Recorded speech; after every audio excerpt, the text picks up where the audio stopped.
Ladies and gentlemen, boys and girls, welcome to another exciting episode of Timcast IRL. This is our second official Timcast. Tim wasn't doing so well. He's been struggling. So we sent him off to a farm where he's going to be able to run around with all of the other beanied journalists all day long, and he's going to have a great time. Yeah. Why? So, well, you know, Tim's been getting a little older, and he's not able to skateboard as much as he liked to. Easily. So, as easily, yes. We just want him to be around people who can help him and take care of him. Yeah. Well, so it's like a farm where people take. He's like on a farm with other farmers. No, he's on a farm with other journalists, and they're all running around and having a fun time wearing their Are they beanies. writing articles? Yeah, If they absolutely. feel Yeah, like if they can. want to, they can. But I think they're having so much fun skateboarding, When's they he don't gonna- need to. Oh, Yeah. And sometimes It might when you go be to a a while fun before he's farm, back. he Yeah. may Yeah, he's want to gonna be- stay there for a minute. what, longer than a week? You know, we just want to. We don't want to promise anything wanna right now, promise buddy. anything. Nah. What kind of farm? We'll probably get into it in a bit, but he's okay. He's We just don't want having you to fun. worry. We don't want you to worry. Well, thanks. Yeah, now I'm of worried. course, of course. Well, don't. Ladies and gentlemen, tonight's stories, the Democrats are denouncing RFK after the New York Post has accused him of anti-Semitism. Gays Against Groomers did a sting operation on Planned Parenthood and the Community Healthcare Network. It's a very interesting story we're going to get into in a bit. Obama slams concerned parents who want to ban pornographic material from schools, regurgitating the same banal "this is book banning" rhetoric we've been hearing from everyone on the left. A pro-pedophile group slams the sound of freedom, unsurprisingly. That and many other stories coming up tonight. But first, I'd like to ask every single one of you to smash that like button. I want you to smash that like button so hard that our buddy Tim feels it from the farm he's on right now. All right? Really make him proud. And I'm also going to ask you to go over to timcast.com and become a member. If you become a member, you're going to be able to watch the after show, and the after show is going to be interesting. It's going to be spicy. It's totally uncensored. You'll also be supporting the empire that's being built over here at timcast.com. And of course, I'd also like to ask you to head over to castbrew.com. Okay, get yourself a bag of coffee. We're building culture. We are our own sponsor. This allows us to do all of the cool things that we want to do. Cool things such as inviting our very special guest, Libby Emmons, onto the show. Libby, how are you doing tonight? I'm doing good, Seamus. Thanks. Yeah. Glad to be here, yeah. Happy to have you. Happy to Thanks. have you. Yeah. We are also joined by the one and only Hannah Claire. Hi, I'm Hannah Claire Brimlow. I'm a writer for Timcast.com. I'm excited to be here with Libby from Post Millennial. I think everyone knows that you're Post-Millennials lady. Post-Millennial, Human Events. Very Yeah. excited to be here, yeah. And I'm glad that our my fellow Colorado traveler is I was back. just there. I was in Colorado Springs. What's up, Tim? Saw you at the airport. What's happening, homie?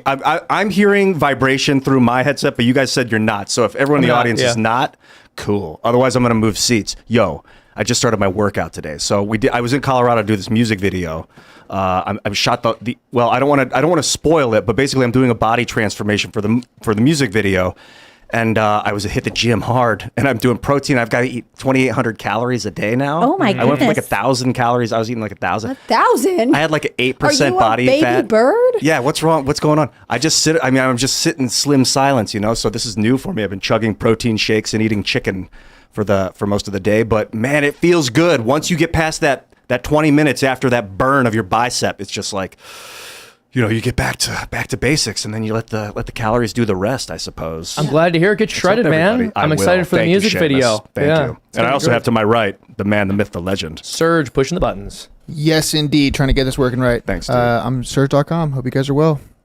All right, so tonight's first story, RFK has been slammed is anti-Semitic for a claim he made that there's a conversation that needs to be had surrounding some allegations that COVID is more likely to infect or is more likely to result in mortality among certain ethnic groups. So we can watch this video right now, and then we'll talk about what some of the people in the press are saying about him. Ooh, actually, do you think YouTube might get mad at us if we play this whole thing? Why? They're censoring No, his I free don't think speech so. through Yeah, video? all right, we'll play it. You hearing that? No, I'm not getting any audio. All right. Well, it's not coming through the audio. While we get that working, we're just gonna. Well, we could talk about it. Yeah, we're just gonna explain this. So basically, RFK said, as I mentioned, and he wasn't even saying that he necessarily believed that this was the case, but he's saying that there needs to be a conversation surrounding the fact that, according to him, certain studies are showing that COVID does seem to disproportionately affect certain people. And he was claiming that the effect that it's having on people is based on genetic factors that are linked to ethnic or racial background. Now, I find it very interesting that the left is losing their minds about this because they were actually saying very similar things about COVID during the pandemic. Yes, this was early on. The CDC was saying that COVID had a greater impact on Black and brown communities, right? They were saying this specifically.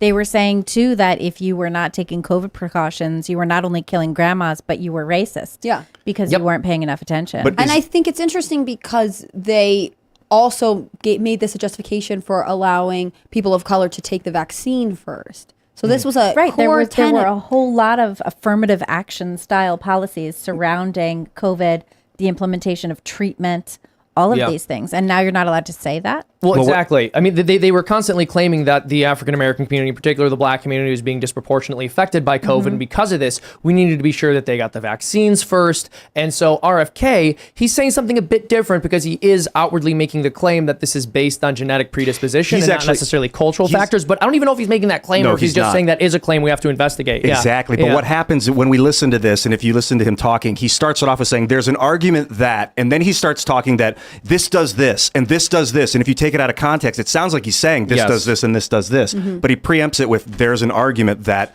there are like genetic bioweapons, basically. Right. Yeah. Well, and there's even a Newsweek. studies. Yes. Yeah. There, in fact, this Newsweek, so maybe we can pull up the Pentagon making race-specific bioweapons to target citizens. China says, according to Newsweek, China's making the claim that the Pentagon's doing race-specific bioweapons. And this is as recent as May 11th of 2023. Yeah. Well, and when I saw RFK put up this long thread on Twitter saying the New York Post is taking me out of context. They are misrepresenting what I've said. Here is a specific link to a study. Here is what I meant by this. And he ultimately demanded that they issue an apology because he feels like... Do you know if they did? Did they? The story is still up and I haven't seen any apology listed. Correction at all? No correction as far as I could see, or at least acknowledged correction. And again, some of this is maybe they are making an editorial decision. I'm sure you can speak to this.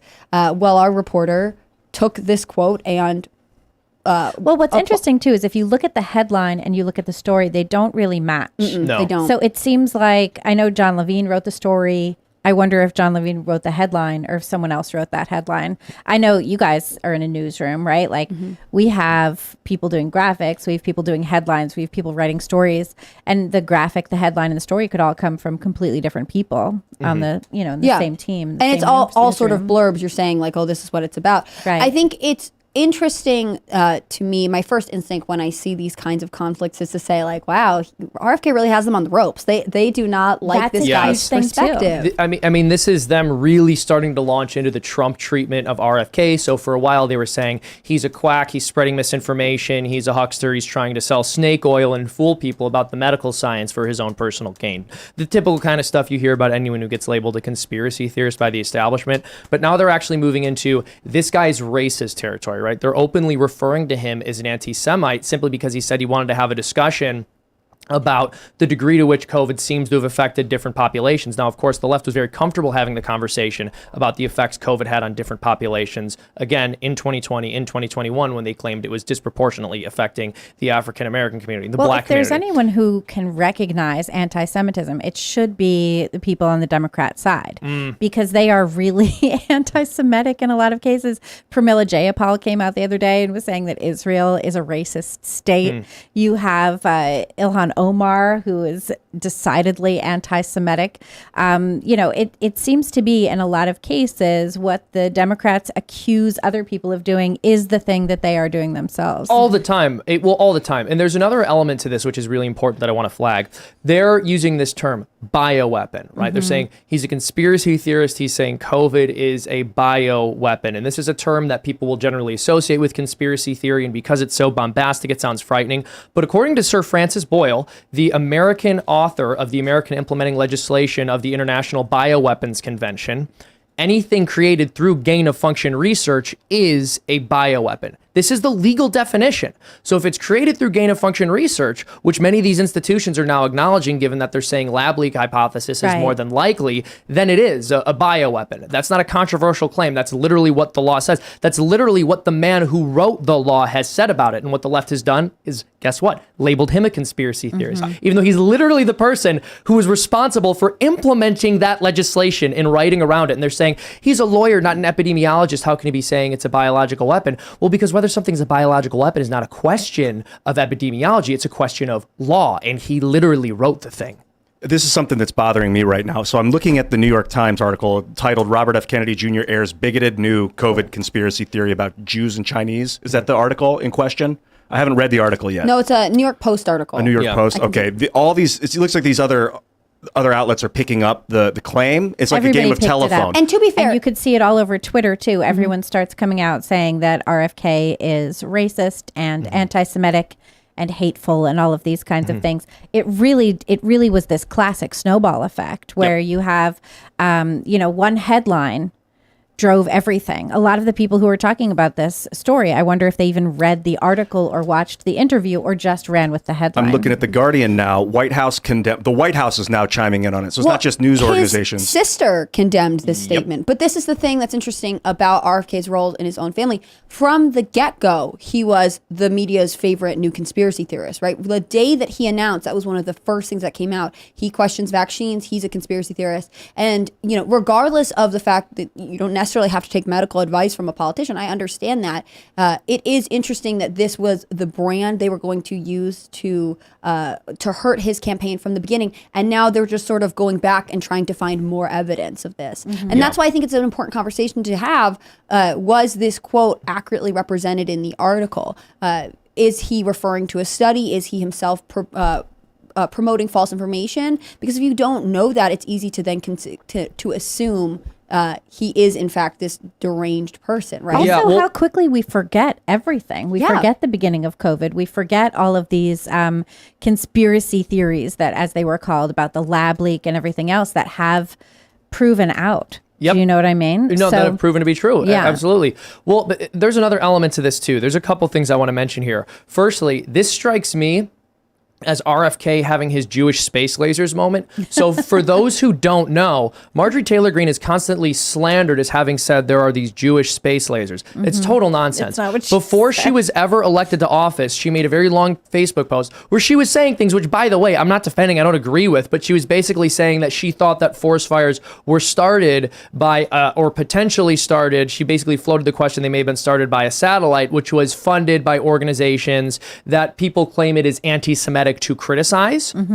It's basically the equivalent of saying, oh, if you say something negative about George Soros, you're an anti-Semitic conspiracy theorist. Marjorie Taylor Greene never, ever, ever said the Jewish space lasers thing. It's complete nonsense. Even left-wing fact checkers have said that that's not exactly true. They've given it a mixed factuality rating, which is ridiculous because it is totally false. But when you read their rationale, they say, well, no, she never said there were Jewish space lasers. She just said that this space satellite that was funded by groups that anti-Semites don't like might have started the fire. So I guess my point is this is another example of the media and the left-wing establishment seeing somebody as a threat and wanting to take everything they're saying totally out of context. And I got to be honest, I've mentioned that I think RFK has problems. There's a lot I don't agree with him on. Obviously, I'm a conservative, so I'm not going to agree with him on quite a lot. But I felt similarly about Trump. I'm not saying I'll ever support RFK. I could never support a pro-choice candidate. But I remember when Trump first came out of the scene, I remember thinking, I'm not a huge fan of this guy. And then I saw who his enemies were and what they were saying about him and how they were smearing him.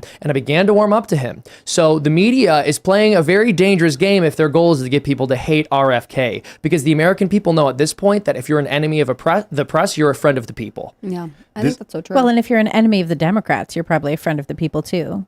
I've got I would say. a feeling that like these organizations, somebody maybe somewhere actually saw it out of context and was like, he said these things, and then they printed it, and then whether or not they believed they were going to get them out of context and make stuff, maybe they're making stuff up maliciously, maybe they actually thought it, but I think that then the White House and the people in the O'Biden camp. I think we should call it the O'Biden Yeah, the O'Biden camp That makes are a lot like, of sense.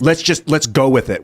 He's our biggest threat. He's obviously gonna win the presidency if he's not slandered and stopped, and he's the biggest threat to the medical pharmaceutical. Do you think he has a chance of winning the presidency? Well, Michelle Obama apparently is going to run, so no. What about Gavin Newsom? He seems to be making He'll probably a be little Michelle's noise. VP, probably. You think so? I think if Michelle runs, Newsom won't stand a Does chance. Michelle think Obama have any more qualifications than Hillary Clinton did? I think she has less. I think she wasn't actually even- has less, She to be wasn't even honest. Secretary of State. Yeah, I think she has less. I think All, part of her the whole fear qualification, right, is being first lady. She's really completely, cool. She's really personable. from knowing Really? Obama. More There than are a Hillary, lot of compared to Hillary. Isn't she like anti-fat people though? Remember her whole Get out and move. Yeah, Well, the she's Lunch pro-healthy program. people, I think, is the way. That's Sorry. I think that Sorry, it's Hannah Claire. no, it's okay. I think it's interesting because you're right. There are lots of cool, nice things, people in the world. That doesn't mean they all should be president. But with RFK, I think the biggest threat is not necessarily that he would win as a Democrat. It's that he would run as a third party and siphon votes away. I mean, a la Ross Perot, right? Like, I'd love to see it. I would love to see it. I read some headline that Joe Manchin is exploring a third party campaign. I don't know if that's true at all. But that is actually the biggest problem for Democrats right now because their own base is not really sure what to make of them, right? Yep. A third party candidate in our system is actually dangerous, not because they could win the White House, but because they could take away from the base of one of these two parties. Exactly. And so I would actually argue in many ways the left-wing press is more afraid of RFK than they are of Trump, just in the sense that we know they kind of wanted to prop Trump up. At least some of them did for their quote-unquote Pied Piper strategy. We learned this from the email leaks we got from the Clinton campaign. The truth is that they think that they can beat Trump. I'm not saying that's true, but they believe they can. They have no idea what to do with RFK. They really are afraid. And they're also afraid of him changing the status quo of the Democratic Party. One of Trump's accomplishments, one of the things you absolutely cannot take away from him, is he pushed all the neocons and the warhawks out of the Republican Party, or at least the majority of them. He didn't really. A lot of them are in there in Congress saying that we need to have more funding for Ukraine. Yes, some of them are, but like he pushed Liz Cheney out. He definitely changed the status quo. He made it clear that there was a massive base of Republican voters who were not going to go for that crap. The entire Republican establishment, or the vast majority of Republican politicians scared, but a lot who of are them popular are speaking out against intervening in Ukraine. So a lot has changed in the Republican Party with respect to the messaging on warfare because of Trump. Isn't it and really I think just the they're Freedom Caucus afraid. people? Well, I think they're afraid that RFK is basically going to do something similar to the Democratic Party, where he's going to make it a more hostile environment for people who support those kinds of policies. Is RFK a populist? I don't know if I'd go that far, but I think there is something to be said for him being a little bit more in that direction than anyone else in the Democratic Party. How would you define Is he on the populist? level of Trump? I don't know. But yeah, it's an interesting question. How do you define populist? Isn't a populist someone who listens to the people as opposed to trying to do top-down strategy and top-down policy approaches? Someone who wants to do what the people want to do? Well, every political leader claims that, but I would argue that populism is probably more of a strategy than anything else. It's trying to appeal to people. It's pointing to the elite and saying these people who have pretended to care about you are actually only out for themselves, or they're incompetent and they're not actually going to be able to save you. And so you need to select somebody like me who is a man of the people who will fight for you, basically. I can't tell with Robert F. Kennedy if he's a populist or not, because Yeah. he's in with all those people. Like, maybe not all those people. I don't know how tight he is with Biden and Obama, but he's a Kennedy, so he was raised in that world and he knows all those people. I wonder if he'd release finally the redacted report on the Kennedy assassination. You know how Trump didn't release it? Clinton, whatever his name is. Biden didn't release it. Would RFK release it? Yeah, it's an wonder. interesting question. In the JFK, conspiracy theory is actually probably the most popular one that we have any polling data on. At 1.90% of the American public believe some kind of conspiracy was at play. In fact, the United States House Select Committee on Assassinations, which was formed in the 1970s, 1976, I believe, ended up saying that there was some kind of conspiracy. They didn't say it was the CIA or the Russians or anything like that, but it's interesting because in contrast to the Warren Report, which is the government document that says there was no conspiracy, we actually have another document produced by the United States government which says there was some kind of conspiracy. Even though they don't name names, even though they don't say this is who we think did it, they do say there was probably something at play that people aren't It's so being funny informed on. to officially say there was no conspiracy, because how do you know? You can't know everything. We reviewed ourselves and we say we did everything right. Don't ask any more questions. Well, one thing that I think RFK really did effectively here is he pushed back against the media and he actually demanded an apology. So that's the kind of energy that we, I think that was positive. and that's the energy we need to see from more candidates. So I appreciate that. And I think that more Democrats who are positioning themselves against the establishment, or maybe to put it this way, who the establishment is positioning itself against, need to take that attitude. Don't bend the knee to these people. Obviously, I'm on the right. Obviously, I'm going to vote Republican. But whenever an anti-establishment candidate rises up in a party and ends up pushing them away from the kind of big government welfare warfare state status quo, I'm happy about that. Interesting. I find that I want to hear a Democrat criticize RFK without conspiracy theorist in their word. Like, what specifically are you mad at him about? Use a policy. But that is what they're mad at him That's about. all they have, That's all though. they- That's what I yeah. find so fascinating. They aren't able to use any evidence. They're not able to attack his platform. They just have to go for these like very racially charged, very emotional appeals to fear. That's their whole. Yeah. That's their whole playbook, right? Is they set somebody up. They say that they're a problem with their racial views or what have you, and that's what they do, and that's how they take people down. You can even see that with their attacks on Ron DeSantis, right? You have Joy Reid coming out and all of these others saying that Ron DeSantis is more dangerous than Trump, that he's more racist, more LGBT anti or whatever than Trump, all of this kind of stuff. So whoever it is that is a threat to the establishment power is going to be attacked with the exact same insults and the exact same smears. And what I think is really fascinating, I keep looking. So I grew up relatively liberal, right, in Massachusetts, Catholic. So I was pro-life, but used to be able to be pro-life and liberal and pro-labor and pro-life and liberal. That was like there is still a acceptable collection position. of pro-life Democrats. They just are like, why did you leave us behind? What happened? What happened? But so there were all of these things like question authority, right? Speak truth to power, all of these very standard things that Democrats and leftists would say.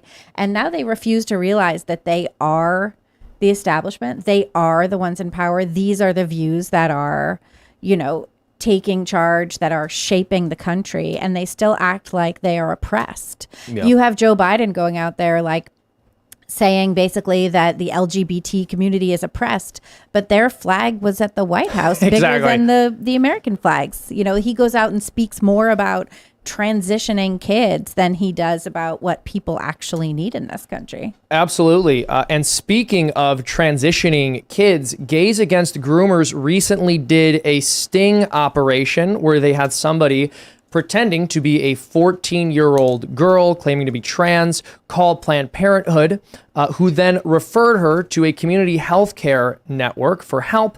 And they proceeded to tell her that they would give her information on obtaining certain treatments, despite her being underage. She said, I don't want my parents to find out about this. We'll play some... Do you guys remember being 14? Yeah, vaguely. Yeah, it was. ninth So you didn't want your grade. parents to find out about anything that you thought No. about anything. Please knock. Yes. And you better knock, or you might see me Oh fill boy! in the blank. Oh boy! And then they started Well, knocking. We have this moment here from again the footage that Gays Against Groomers has posted to Twitter, where the person impersonating a 14-year-old tells the people at the organization that Planned Parenthood referred her to that she is a minor, that she doesn't want her parents to find out, and this is what they say. Okay, just give me one moment. Not finding anything. Hold on. And you're sure my mom won't find out? Yeah, Cold Cindy is when we have to put labels on your chart. So as soon as I make this chart, it's gonna be contact by phone only, and then it's just gonna be the number you give me. I'm gonna put no mail for your address, and then that's it. If anyone ever calls for you, we can't disclose any information if it's not you. You know, okay. it's you. I mean, Because I'm underage. yeah, understood. But we help underage patients receive care that they need and want, as long as, it's not harmful to oneself. We try to help you out the best we can. Okay. I'm so nervous. My palms are sweating. I got you. Right now, but the only thing is right now I'm already at the end of August looking, and I'm not getting any appointments.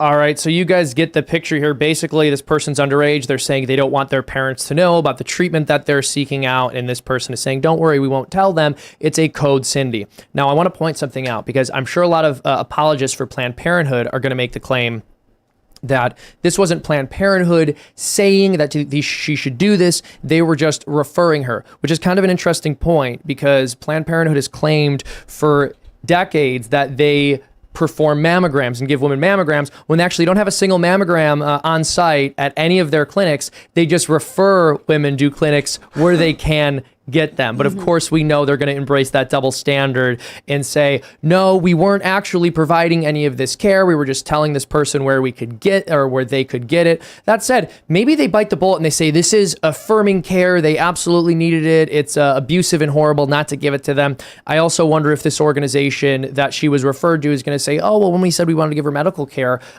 we're just talking about like medical care that's necessary for her life, which is a dodge that they usually use in order to not acknowledge that they're giving these children hormones that stunt their development to groom them on a path towards mutilation. Yeah, I mean, the Planned Parenthood at the beginning of recording refers this person, who's obviously an adult posing as a 14-year-old, to the Community Healthcare Network. The Community Healthcare Network, when this person asks, like, I need help, he's like, what do you want specifically? You're like, I just want help. I want, you help. And the operator specifically brings up hormone therapy.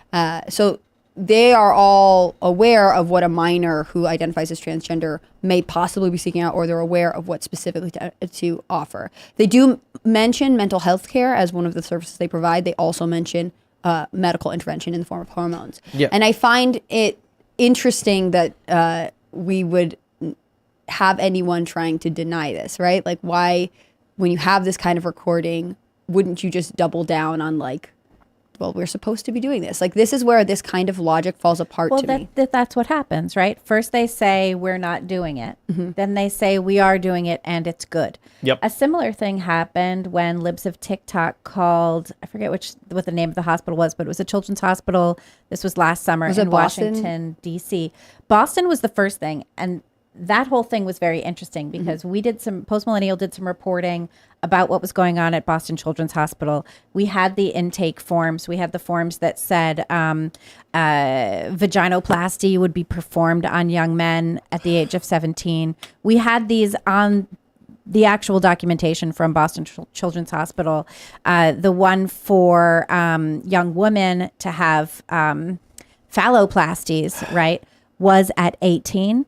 However, you could get it at 18, which means that there was prep prior to that, probably. Exactly, before you could consent. Right. And so what was interesting about that was Libs of TikTok posted that Boston Children's Hospital was doing hysterectomies on minors. And that's what everyone got slammed for, was that she was saying that. We don't have evidence that they weren't necessarily doing that. We only have their word, but they also scrubbed their site. Anyway, so after that, Libs of TikTok, Haya, she called the Washington Children's Hospital. She posed very, very obviously and transparently, actually, if I remember correctly, as a mom seeking to get, sex change for her underage child. And she had a similar experience. She ended up reaching essentially the phone answering person who said, yes, we do that.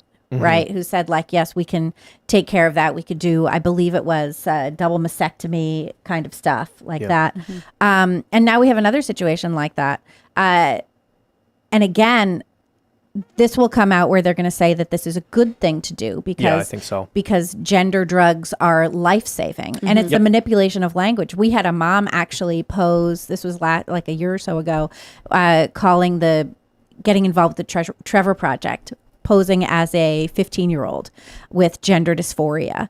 And the same thing happened. The mom was, posing as this 15-year-old girl, the mom was referred to all of these services to get more gender medical services. Yeah. And when she tried to At another instance, when she tried to get information on detransitioning, the Trevor Project was decidedly unhelpful and said things like, "Are you sure that you want to detransition? This sounds like internalized transphobia." Yep, that's exactly right. So a person can't be like groomed into becoming trans. There's no social contagion there, even though even WPATH admits there is. But when somebody detransitions, that's because the people around them have manipulated them psychologically. They've been groomed into not wanting to be trans, basically. I think it's interesting with this call too. One of the first things I noticed that it to me, it did not sound like a 14-year-old. Like there's a moment. Sounded like a South Park character. Right. When have you ever heard a 14-year-old talk about how their palms are sweaty? Yeah, she was like, I'm underage. Like, you don't say that when you're No, 14. well, my favorite was like, can you spell your email? And this person goes like, M as in Mary, da da da da da. Like, if you're 14, you're not doing that because you've never had to deal with that many calls. You that just have to keep spell saying things. M, waiting for somebody to understand what you're saying. I think what I noticed about that call is that the guy on the other end of the line was like, as long as it's not harmful to the person. And there's this, I guess the divergence of the whole entire global conversation on this are the chemicals harmful for 14-year-olds or younger or whatever, or are they not? And I think that's part of the problem is that the information is not clearly presented. Like the risks are not included. And this is true for a lot of prescription medication in the US. But I had someone in my personal life recently tell me, oh, well, top surgery and mastectomies are not the same thing. And I had to be like, what are you talking about? That's exactly the same thing. What do you think they're doing? And they're like, no, mastectomy is different. And I was like, what do you think is happening in top surgery? Like there is this what did they say? They couldn't explain it. They said you leave part of the breast. No, you don't. I mean, also, you end there up, was no sometimes explanation. it gets botched and you have weird flaps and things. Like I've seen this. Yeah. There's different kinds of ways to perform this surgery. There's that gender surgeon in Miami who does it. And yeeting the she yeet loves the to laugh teats. about the fact that Right. she's mutilating Yeah, children. actually had a minors. TikTok video about how she was only yeeting 4 teats during And so she was sad about it. 1 week. Poses with these minors, but that doctor has had a number of complications from patients because of the way that she does it, where there's no drainage, and so young women have ended up with rotting flesh on their bodies and had to go to hospitals. Yeah, and the hospitals are like, you're gonna die. Your flesh is rotting. Yeah, you know? Yeah. I think that's the problem. Like I understand that there is an argument for you have to be conscious of someone's emotional state and we're trying to be compassionate and open-minded and whatever else, and I understand that that's where certain positions on these issues come from. But I think ultimately if you just go back and say like, well, what are the consequences of taking high doses of estrogen, of testosterone, of removing tissue that's naturally occurring in your body, of disrupting the parts of your body that regulate your hormones, like there is no way that there are not costs and consequences. And I think we can all agree in this room that under the age of 18, you are not in a position to make a fully informed decision. And I think part of the problem is that over 18, the information is still not presented ethically and clearly. Well, exactly. And that's a very important point. There's a lot we can say about these surgical interventions. There's a lot we can say about these hormones, but I really want to flag what you're saying about someone choosing to do this after they're over the age of 18 when they have been told throughout their entire adolescence that this is something they should be doing. We recognize that groomers don't always get physical when the person is underage. Sometimes what happens is a groomer meets somebody who is underage and then they groom them into placing themselves in that role so that when they're 18, they can get together with them. If you have a 40-year-old man who knew a girl when she was 14 and 15 and was talking to her, and then as soon as she turned 18, they started dating, we would recognize that that was grooming even though she was technically legally of age, because we know that if a groomer gets to someone when they're young and more vulnerable, they can try to brainwash them. And so it's a similar phenomenon. If you put a child on these hormones, then even if you're waiting until they're 18 to actually perform the surgical interventions, you've already warped their mind in the direction of embracing that intervention to the point where you couldn't say they've actually consented. Even if you did consent to something like that, it would be wrong because healthy body parts are not meant to be removed and mutilated. But even so, you can't make the argument that it's not grooming just because they waited until the person was over the age of 18 to intervene surgically, because groomers wait until the person they're preying upon is over 18. I disagree with you when it comes to relationships and things like that. I mean, if a man is 40 and he has a relationship with an 18-year-old girl, but if he knew her when he was 15 and he's planting seeds at like when she was 15, I'm saying, yeah, we recognize universally that that's grooming. Yeah, I mean, I think that we see stuff like that throughout history. But I don't think that you can make those kind of you kind of have to meet people where they stand, right? I mean, relationships are weird. People have weird relationships. Yeah, all but the a time. grown man knowing someone when she's underage and then dating her when she's 18 is totally grooming. Sure, like I mean, in my family, I've seen relationships where the man is 31 and the woman is 20, and they get together. That's different. That's an age gap, but that's not. They knew each other when she was like a minor and young and I vulnerable, think, and like, then as soon as she turns 18, they're together. What you're picking up on is if someone saw a 14-year-old and thought, on some level, I'm conscious this person is not of legal consenting age, so I'm going to continue to build what could ultimately translate into an intimate relationship. And the conversations that happen beforehand, like while there may not be any physical contact, it's not something that you would necessarily want a 14-year-old It's not something that you would necessarily want, but I don't think we can illegalize gender transition or sex changes for people who are of age. And I don't think that we can similarly illegalize or make illegal, is the correct terminology, relationships like that. Like if somebody is 18, if somebody is of age, we have to have cutoff somewhere. And I think what you're talking about too is a separate issue, which is the decline of values, the decline of morality, and the decline of a valuing of childhood innocence, for sure. Yeah, grooming. But there's I a also difference think you can between ban morality and values and what is legally acceptable. And I think we do have to make that distinction. There have been people who have detransitioned that I've spoken to who underwent gender transition sex changes as adults who fully regret having been castrated. Mm-hmm. They underwent that surgery in their 20s. There was nothing to stop them legally from doing that. They are advocating for there to be more information about this for adults as well. And I think that that's fully valid, and there should be a lot more information about that. Because I think you can't make it illegal. I think Well, no, that's I think ultimately you the can. I problem, think you though. can and Like, should. I think that's the biggest issue is that we use all of our scientific data and I think conservatives can be guilty of this too, in a way that benefits us rather than being like, here are the pros and cons, here are the risks. Like if you as a kid were around someone who was very open to you potentially transitioning when you're 18, I would hope that you were just as informed of the lifelong consequences of your decisions and the surgical or medical intervention all along. Like if you are never given a full picture of what you're about to commit yourself to, then it's very hard to know whether that's a decision. And I you are think willing that's a to make. huge problem. People I think don't that's the get biggest problem. people don't get accurate information, and the accurate information is just not available in a lot of and cases. I think in this case, it's done on purpose to then encourage people to make these choices. They're saying that ultimately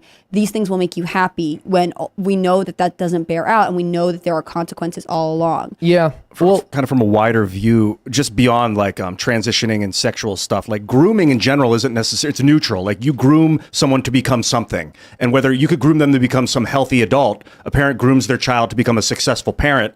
Like that's a form. In the military, you're groomed to become a soldier. Like you're preparing them to become something. So if you're grooming them for sex of a minor, that's where it is. It's not that the word isn't. So you gotta, the word, that's why I kind of like calling someone a groomer is like, it's kind of vague. Like, are you grooming them to be an amazing human? Then you've done your job as a parent. But we know what we're using it for in this context, right? When I don't somebody know. says they're, yeah, I mean, there's a difference between like this person is being groomed for the promotion versus like we're grooming you said a child for sex 40-year-old change. grooms a 16-year-old girl, Yes. and then when she's The 18, jail. but they may be talking, and then when she's 18, they get married, and they have a happy, loving That's family. extremely creepy. No, if she's underage and this guy's in his 40s and he's talking to her and they end up getting married, that's clearly grooming. She's underage, she's vulnerable, she's not in a position where she can make those kinds of decisions. It is grooming, but it doesn't necessarily, it's not illegal, and it's not necessarily immoral. I if think he's it having is sex immoral, with her and I when think she's it under could be. 18, it's immoral. I think it's illegal. But I don't What if agree. he's sending her like naked pictures? That's Yeah, like, illegal. I don't. that's I don't. definitely Child not porn. okay. So I think it's that thing where like people have trouble finding out where the line is, especially when it comes to intimate communication with a minor. And I don't know that we would solve it here in one night. For me, the biggest issue is like if you don't give, like if a 16-year-old girl doesn't know, like, hey, if this is making you uncomfortable, you can say no, even if this person is a family friend, even if you feel like you're obligated. Like if there is not awareness of how to set boundaries, then you have all kinds of problems. Which Yeah. is It's the an same thing. issue of the breakdown of families. Yeah. You know, the lack of real parenting. I think that's an issue.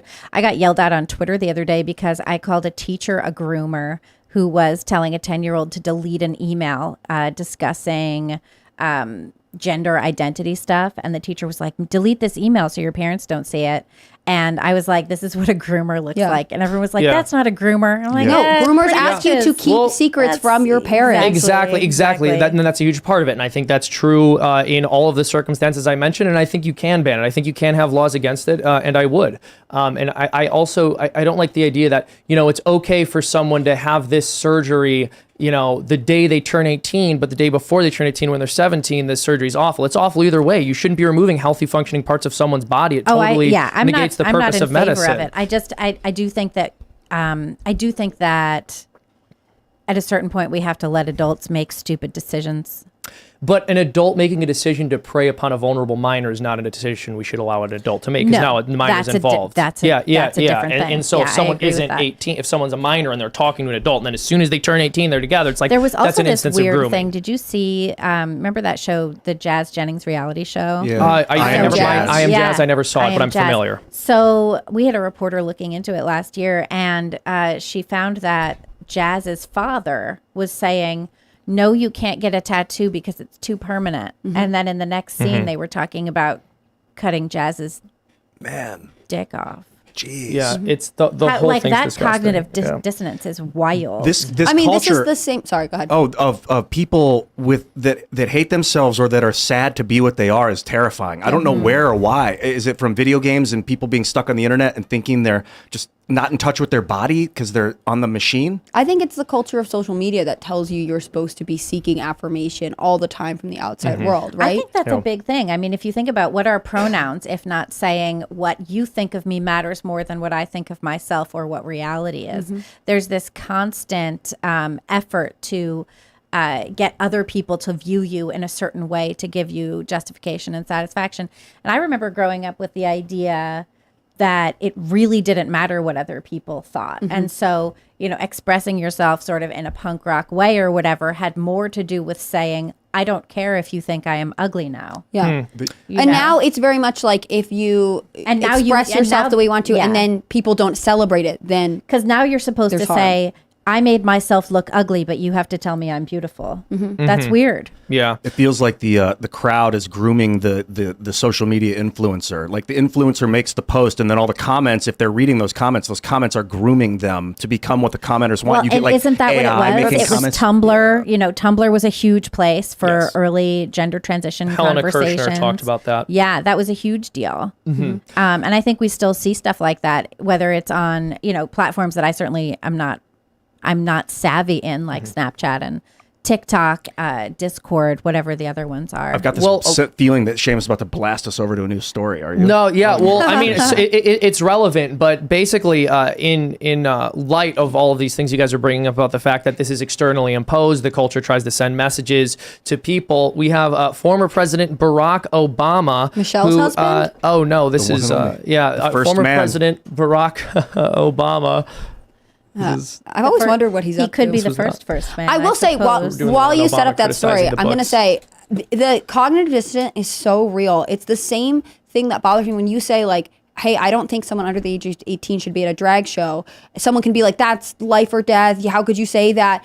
But they're okay with the idea that you wouldn't let an 18-year-old heterosexual boy go to a strip club, or a 17-year-old, an underage boy who's straight go to a strip club. Like, under some circumstances, we allow these things, but not under others. There's not an idea that, like, we're all in this to protect children. It seems so strange to me. It is strange. And that's like State Senator Scott Wiener in California pushed through a bill that decriminalized sex with minors if they were gay. Yeah. Saying that, sex with minors, if you were heterosexual, whatever that age gap was legal. And I'm thinking, like, why didn't you illegalize the sex with minors instead of legalizing? It's weird. It's totally bizarre to me because you're telling me that, children who are LGBTQ identifying are more vulnerable for, depression, for anxiety, for all kinds of things. Studies bear out that most of the time they are sexually active at a younger age.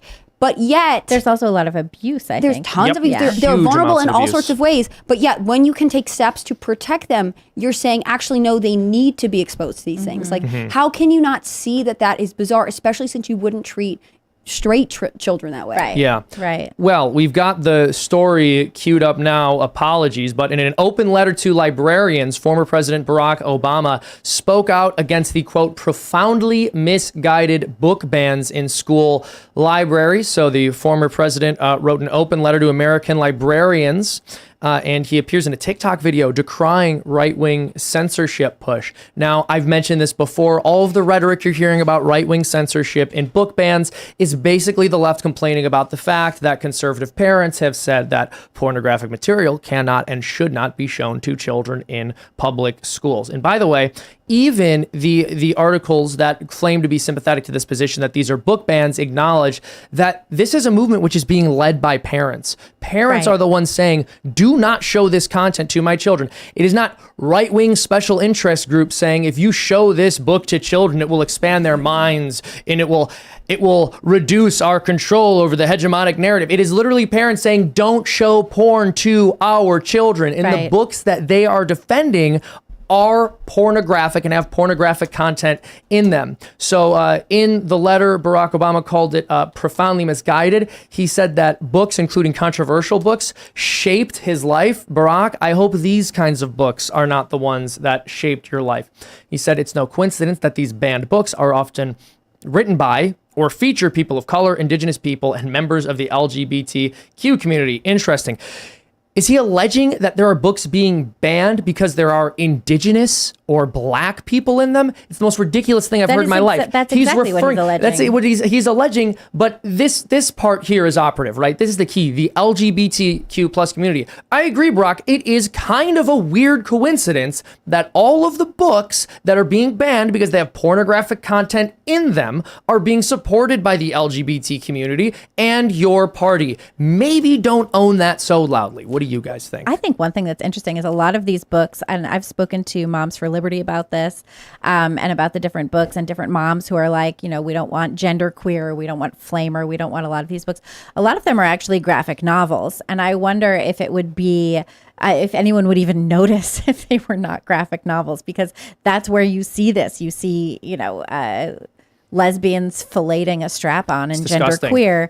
And that's certainly not something that you would want in schools. And I think a lot of what is being missed is that it's not that people are asking for books to be banned. They're asking for age-appropriate material to be made available to students. You know, genderqueer has no business being taught. Nope. When I bought this book myself, we have it here on the table. I bought this book myself to check it out and to see what it was really about. And even worse than some of the images, what I thought was the most shocking was that the main character, who had been raised in a very weird situation, grows up to decide to be non-binary, and the book ends right as she is deciding to come out to a middle school class. And I'm thinking that's even more insidious. Why do people feel the need to, why do teachers feel the need to express their personal sexual preferences, orientations, and, you know, gender expression to their students? I find that so bizarre. Yeah. You know, I don't remember, I remember some of my teachers were married, but I don't remember anything about them. No. I had one fourth grade teacher who brought us all over to her house, Mrs. Fife.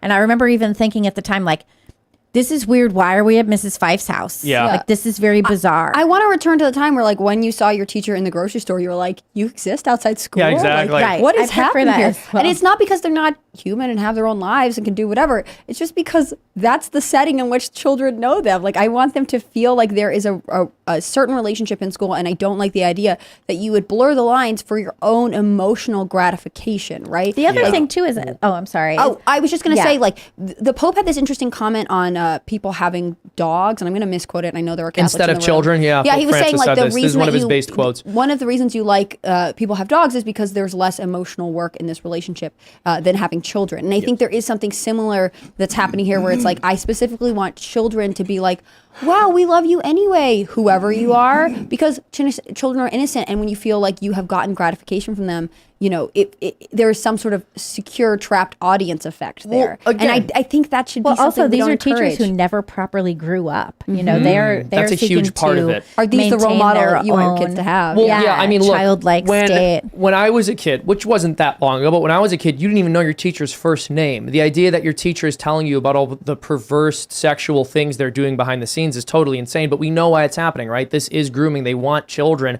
to be exposed to their perverse lifestyle choices because grooming is essentially a kind of perverse exposure therapy. People intuitively recoil at perversion and degeneracy. And so if you keep putting it in front of the child, the idea is you will slowly chip away at their intuitive sense that this is Right. wrong. That's a huge deal too. Like when you take a kid to drag story hour, right? Like if you do that, there are kids you can see in videos of this who recoil, and the moms Yep. are like, and it's always moms. The moms They are like, gaslight them. No, They honey, gaslight go them into ahead. thinking That's it's good." totally fine. That's Yep. totally fine. Or the Washington Post article by a mom who was saying that she was taking her kid to the Pride Parade and wanted the kid to see kink and to normalize kink, and or the sex ed classes that emphasize pleasure in second grade and start Disgusting. teaching kids There's about no masturbation. reason for a But sex there's ed class in second no. grade, period. But there's something more to this too, which I also find a little disturbing, which is, and I'm just sort of expressing this for the first time. So if I screw it up, You'll refine it later. I'll refine Yeah, it later. yes. But the idea is that if you're a kid, why do you want all of this stuff to come from authority figures? Why are authority figures getting involved in what essentially should be a kid's private emotional life? Do you know what I mean? Like I had this professor in college, Danny Kaiser, and we were studying James Joyce and Marcel Proust in his class. And the first day of class, he said, "I don't know why you guys want me to teach you Joyce. When I was your age, Joyce was mine. I didn't want anyone to teach it to me. It was for me. I wanted to learn about it myself." And he said the same thing about folk music. He was way older than us, obviously. But I think to a certain extent, like when I wanted to read weird books when I was in high school, which, like I was a weird, curious kid. I read a lot of weird books. I went and found them for myself. I didn't want anyone to teach me anything. I didn't want anyone to teach me poetry. I didn't really want people to teach me Kafka. I wanted to read those things myself. Do you know what I mean? And so you have these people who are not just infiltrating the educational system and infiltrating that, but they're infiltrating the private thoughts of these kids who should be, if they're going to be thinking about these things, that should be their own private thoughts to a certain extent. It shouldn't be involved with adults. Or with their parents at the very Or they're, talk to your parents for sure. But like the infiltration of adults into children's private lives is really messed up. And this is something I also want to mention that came from one of the articles I was reading about this. The ALA has found that in U.S. public schools last year, a record 2,571 unique titles were targeted for censorship, often led by parent groups. Oh no. A 38% increase from the 1,800 unique titles targeted for censorship in 2021. Now, they're saying that as if that's an indication that our laws are becoming more draconian. We're trying to prevent kids from seeing this literature. Firstly, this is happening. This kind of pornographic content is being placed into public schools and public school libraries at a much higher rate than it was in the past. So it makes Yeah, I sense think that you'd that's be for seeing sure. more people trying to remove them. I think parents are also finally starting to wake up to this stuff, being in the libraries at their kids' schools or being taught in their classrooms. So it makes sense that they'd stand up and say something. But again, the article here acknowledges that this is led by parent groups who are saying, stop showing this stuff to our children. And also, this idea that there's such a thing as being too selective about what you're allowing your child to be exposed to when they're off at a school where you have no oversight over them through the course of the day other than the standards that you've gotten the school to agree to is total insanity. It is a good thing that parents are becoming more concerned with what their kids are looking at in schools. The fact that you try to frame that as something that I see these numbers and I go, good, more parents are involved, more parents care about what their wanna know kids are something? reading. In their A lot of ideal that- world, the parents sit back and say, show whatever you want to my kids. I don't care. Now, I happen to disagree with that, which is why I think the fact that 2,500 different titles are being pulled out of public schools and they're being told you can't show these to our children is good, because if parents don't want their kids seeing that stuff, then the kids shouldn't be looking at it. Well, here's the other thing, though. A lot of times it's really hard to get the curriculum. I don't know if you guys are aware of this. No. I have tried to, at the schools my son has gone to, not the Lutheran school that he went to for a while. That was very easy. But so much of the curriculum is not in books. They don't send home textbooks. If the kids do worksheets, the worksheets stay at school. That's a huge thing. So COVID really opened people's minds to this. That's where I started to really see what was going on at the school in terms of like weird racial education and whatever else. So that is, I think, one of the biggest upsides of the pandemic. That's where Moms for Liberty came in. They were like, vaccine mandates, no. Masking, no. Wait, and all these books, all of this stuff that you guys are looking at, all of this curriculum, no. That's a good point. point. There was even a situation where I think it was in Chico, California. It was the Chico School District. Anyway, it's been on my list. I haven't been able to write about it. I've wanted to for a couple of days. Anyway, a mom was denied the ability to look at the curriculum of the school, was told outright that she couldn't see it. And a lot of school districts, what they do is they say that the material is copyrighted, so they can't send it home. And they keep the stuff from the parents. Disgusting. So the Any more excuse. they keep the stuff from the parents, the more angry parents are going to get. I know I was at Moms for Liberty, the summit in Philadelphia, a couple of weeks ago. And when I was talking to the moms about what was going on, they were really insistent, that they wanted to see what was going on in the schools and they wanted to be a part of it. I will just say, though, did you guys see what Barack Obama's half-brother said about the list that Malik? he put out? No. Yeah. Is that- no. He deleted the tweet, but he said, this man is definitely gay. Oh my About goodness. Barack? Yeah. Dude, He Barack, trolls him a lot. you got to eat more green vegetables, man. Your hair's too white. I love you, brother. Ian's like a health guru expert. now. Ian's a dietary expert ever since he's started bulking up for this music Long video. life, But I'm homie. not against it. I'm not against it. All of your comments just make me return to the refrain. Only groomers ask you to keep things from your parents. If you're Exactly. A kid. Like, it is Exactly. weird to me that their position would be, well, don't talk. We can't show you. Like, there shouldn't be secrets between parents and children. Obviously, over time, children develop independence and things like that. But like, the school shouldn't be able to be like, no, you're not allowed. It's just for me and your kids to look at. Right. Well- And well, that is what they do. And not only you do really can't get groomers- it. You really cannot get this material. You can ask, you can go to the school, you can say, give me the material. You can say, can I see the textbooks? Can I see what's going on? It is very difficult to get it. They say it's in the Google Classroom, and then you try and log into the Google Classroom and the password doesn't work, and they make you go get one just for adults, and then that doesn't have all the information. You can't see it. It's ridiculous. Yeah. Well, not It's only totally different than do- it was when we were kids. Not only do groomers not want kids to, or not only do groomers want kids to keep things from their parents, they also want to keep certain films from theaters. You guys know where this is going. We had the privilege of speaking to Tim Ballard last week. It was an excellent show. I would recommend everybody check that one out if you haven't seen it yet. But a former spokesman for a pro-pedophile advocacy group writes in Bloomberg a hit piece that was targeting the film Sound of Freedom. Now, he made a number of arguments about how he thought that this is a QAnon dog whistle that doesn't help victims. A lot of the same rhetoric we've been hearing from the left. He was arguing that it doesn't thoroughly address the reality of child trafficking, and the way it presents is misleading. He said most of them are 15 to 17 rather than young children. Okay, the film doesn't purport to be telling you the story of every single person who's been trafficked, but also they're all minors. Every child being trafficked is a minor. For him to play this, oh, well, like 15, 16, 17, so maybe people shouldn't be so concerned about it. Well, he's making it sound like it's little kids. Well, oftentimes it is little kids, and either way it's disgusting because people are abusing children. They're abusing minors.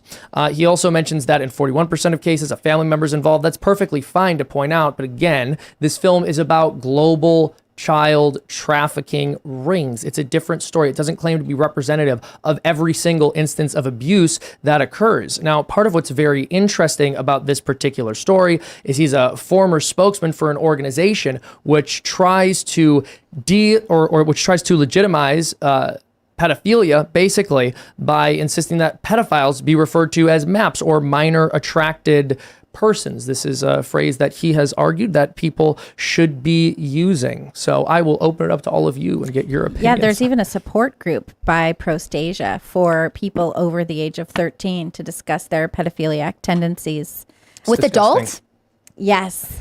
That doesn't seem creepy at all. No, not at all. I've got kind super of a creepy. This is always kind of gets me. How do we prevent child sex with minor, like pedophilia? How do we prevent it? Very need harsh penalties. Well, you can either just Very try and harsh destroy penalties. the pedophiles, but then it's like they can still be created. Like a person can still become one. How do you stop them from becoming one? Maybe you need to listen to pedophiles tell their story from prison or wherever, but just so you understand how they got to where they were, how were they abused, why did you feel that way? Because if someone can identify with them, be like, I feel that too, so I won't go down that road. Jordan Peterson talked I remember hearing a podcast of his where he was talking about children who had been abused as kids. They were abused and they had been worried that they were going to grow up and become parents and abuse their own kids. And you don't have to, right? And what he was saying is you don't have to do that. That he had spoken to more people who had grown up after having suffered child abuse themselves, grown up and said, there's no way I'm doing that. And they don't do it. Yeah. So it is possible, even if you have been abused as a kid in this horrific and terrible way, you don't have to grow up to live like that. You can overcome it. We overcome all kinds of horrible things all of the time. Do you know what I mean? So this organization, what it does is it talks about how this is an innate sort of thing, that you could be born with this condition, this predilection. We overcome all kinds of things that we are born with, right? Yeah, but I totally there's reject a lot the of framing. people who Yeah. go along with who become monogamous, regardless of, we always hear like, monogamy is not natural. We do it anyway. Yeah, but we believe in it. Even so, we would don't have to reject the framing. We have to reject the framing. I And it's totally not true. Yeah, agree. it's not that Totally people agree. people are not born this way. It's ridiculous. Right. This is something that, gay rights activist groups were trying to say for decades in order to normalize and legitimize And homosexual that's behavior. amazing. Yeah. But this is what we have to recognize Yeah. is that this narrative that they're born this way is only ever used to create sympathy for that group of people so that you're unwilling to speak out against the actions. Oh, they can't and help that's what themselves. happens with Oh, this this is group. their That's what attraction. happens with this Oh, they're group. going to do this. No, they're not going to do this. We don't have to accept this as an inevitability. Anyone who harms a child needs to be penalized in the harshest possible legal way. And other people who are considering offending need to see that happen to them in order to deter them. There are multiple levels to this. I was having a conversation with Sean, the actual justice warrior, Sean Fitzgerald. Brilliant. Very bright, he's a very great bright guy. guy. One thing he explains is that there are basically 3 tiers to how you get a person to comply with the law or not break it. And the first and most important one is that the person actually internalizes and believes that that rule is good. That is the most effective way to stop someone from breaking a rule. And you ideally want everyone to feel that way. But then a step below it, if a person doesn't really feel like there's anything wrong with it, is for them to know that their community, the people around them, are extremely opposed to it, and that if they do it and people find out they do it or ever found out they do it, they would be loathed and detested, and there'd be a great amount of shame. And then finally, you have imprisonment. Finally, you have legal penalties. This is at the very bottom. This is when those first 2 fail-safes break. So the most important thing to do is to help everyone internalize to the strongest possible degree that this is totally unacceptable. And then beneath that, you want to ensure that those social conventions are held up and promoted to a degree such that nobody who is ever spouting this, they're born that way rhetoric, they can't help this rhetoric, any rhetoric that makes them sympathetic to them is not listened to. And then beneath that, if these people do offend anyway, you have to inflict the maximal, harshest possible legal penalty. So we've eliminated shame in our society. Yes, we have. That second tier. Yeah, that's second tier. We're not supposed to be ashamed of anything anymore. We're supposed to go out into the street, parade ourselves around naked and kink filled and whatever else, and have everybody acknowledge that as beautiful and spectacular. It's a very weird situation where we've gotten rid of shame. I've been saying for I don't years think we now, have, though. bring back the taboo. It's okay to have taboo. Yeah. I don't think we You have know? entirely, though. I think there is an argument that you should be able to do whatever, but I think there are people who then go out there and parade on naked and whatever else, and they're like, and if you don't cheer and celebrate me, I will think that you're shaming me in some way, and that will hurt me. Like, Right. Well, they're- now they now can't the really shame get is, rid of it. Now we are shamed for thinking the wrong thing. Yeah. That's where the shame is. It's totally shifted. This is something I want everyone in the audience, everyone here to just pay very close attention to over the next couple of years, because there's something I've noticed that the left does basically every time they want to normalize something, and we're seeing that occur with respect to pedophilia. The argument that's always made is this behavior, which society widely rejects, is inevitable.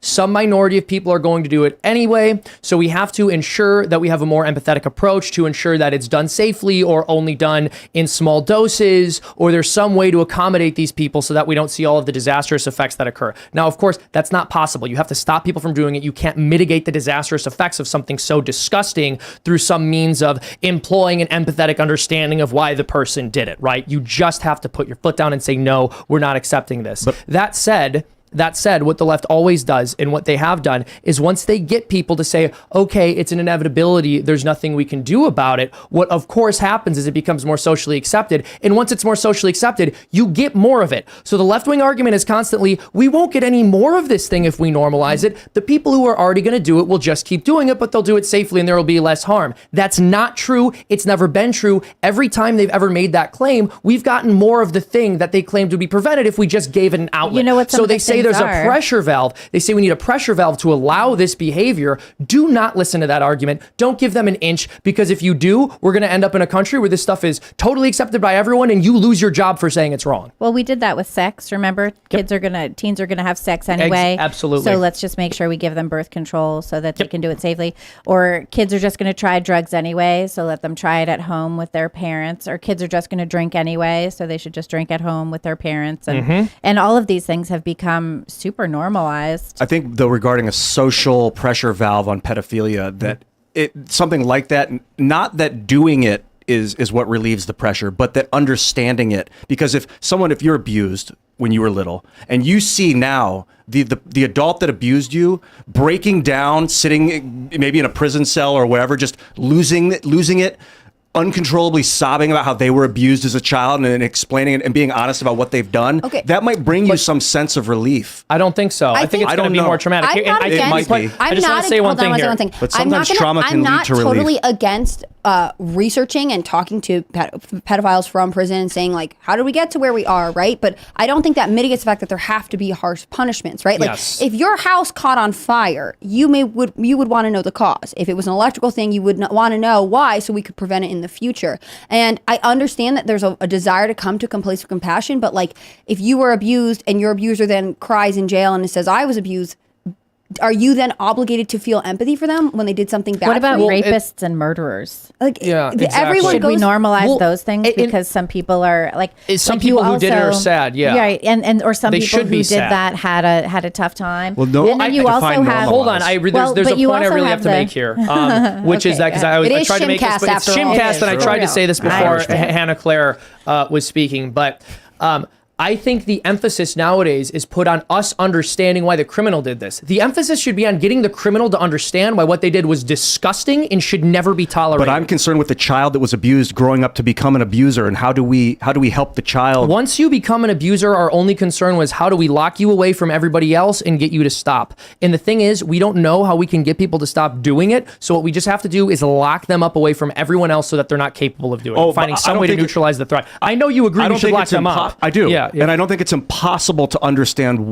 why they're doing it. I don't think that's impossible, but we need to not have shame about listening to it.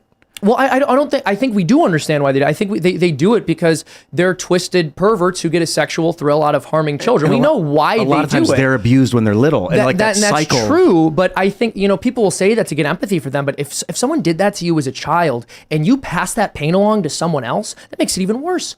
How could you do that to somebody? You know what that did to you. Because what happens is, it happens to you, so you're like, that was so horrible. No, I'm okay. I'm fine. Whatever happened to me in my life is okay. I'm okay. And then you start to realize, like, all the things that happened to you are okay. So then you remember the abuse, and that's part of the okay thing.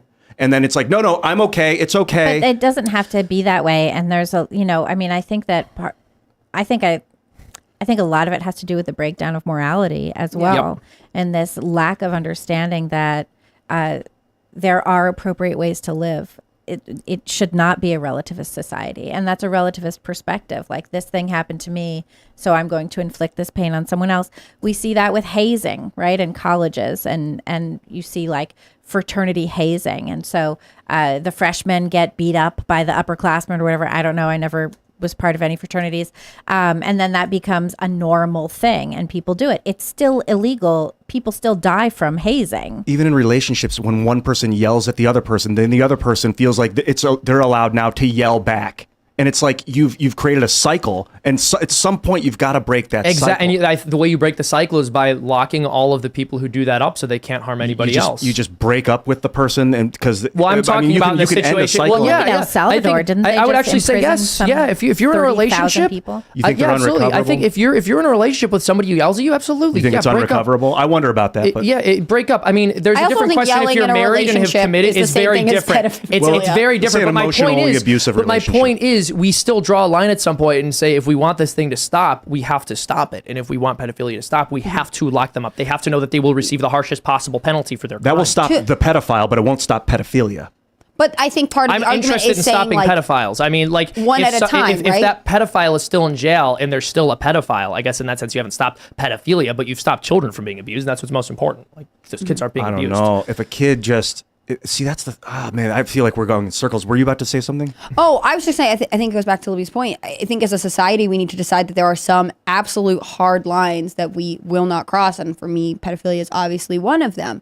And there shouldn't, as a human being, obviously you want to cultivate a lifestyle that has compassion, but you can't let your compassion be so overrun that you are willing to permit other people to be put in harm's way. Exactly. It is a false mercy. Mercy to the thief is injustice to the person that they robbed. Mercy to the pedophile is cruelty to the child.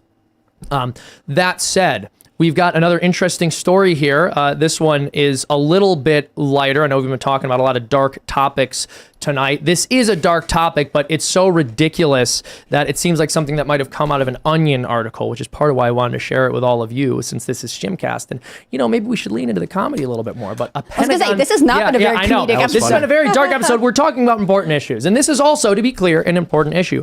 But a Pentagon typo has leaked to millions of sensitive messages being leaked to African nations. So basically, there is a typo that has resulted in literal millions of messages from the Defense Department, from the Pentagon, being leaked to Mali. Basically, you have to end your emails .mil. So in the same way that if you email someone at gmail.com, yep. It's really bad. Yep. So when you email someone at gmail.com, right, it's .com, commercial. When it comes to the military, it's .migel, military. If it's to someone in Mali, it's .ml. So a lot of people at the Pentagon were not typing the I. And so they were sending secret information, sensitive information at the very least, to this African nation. Now, to be clear, for everyone who panics, this is still a serious problem. But Johanna Severe, who manages Mali's domain, collected 117,000 emails since January of this year and many more in years prior. And they contain a lot of information about the United States government. And this is a risk which is very real. This could very easily be exploited. And what he basically said is that his 10-year contract managing that server expires this week. And it's clear that the emails being sent there aren't slowing down. Let's also mention that Mali is an ally of Russia. So not to stoke the Russia flames, at the same time, this is pretty bad.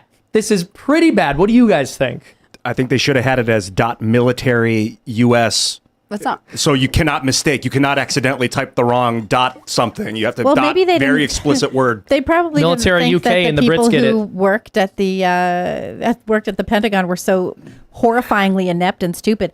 Maybe the real problem with the deep state isn't that they have too much power. Maybe it's that they are stupid and should not have any jobs at all. They had so much power for the normal amount of intelligence of a human being. It's interesting because the spokesman who came out to address this was like, look, we are actually aware this has been happening.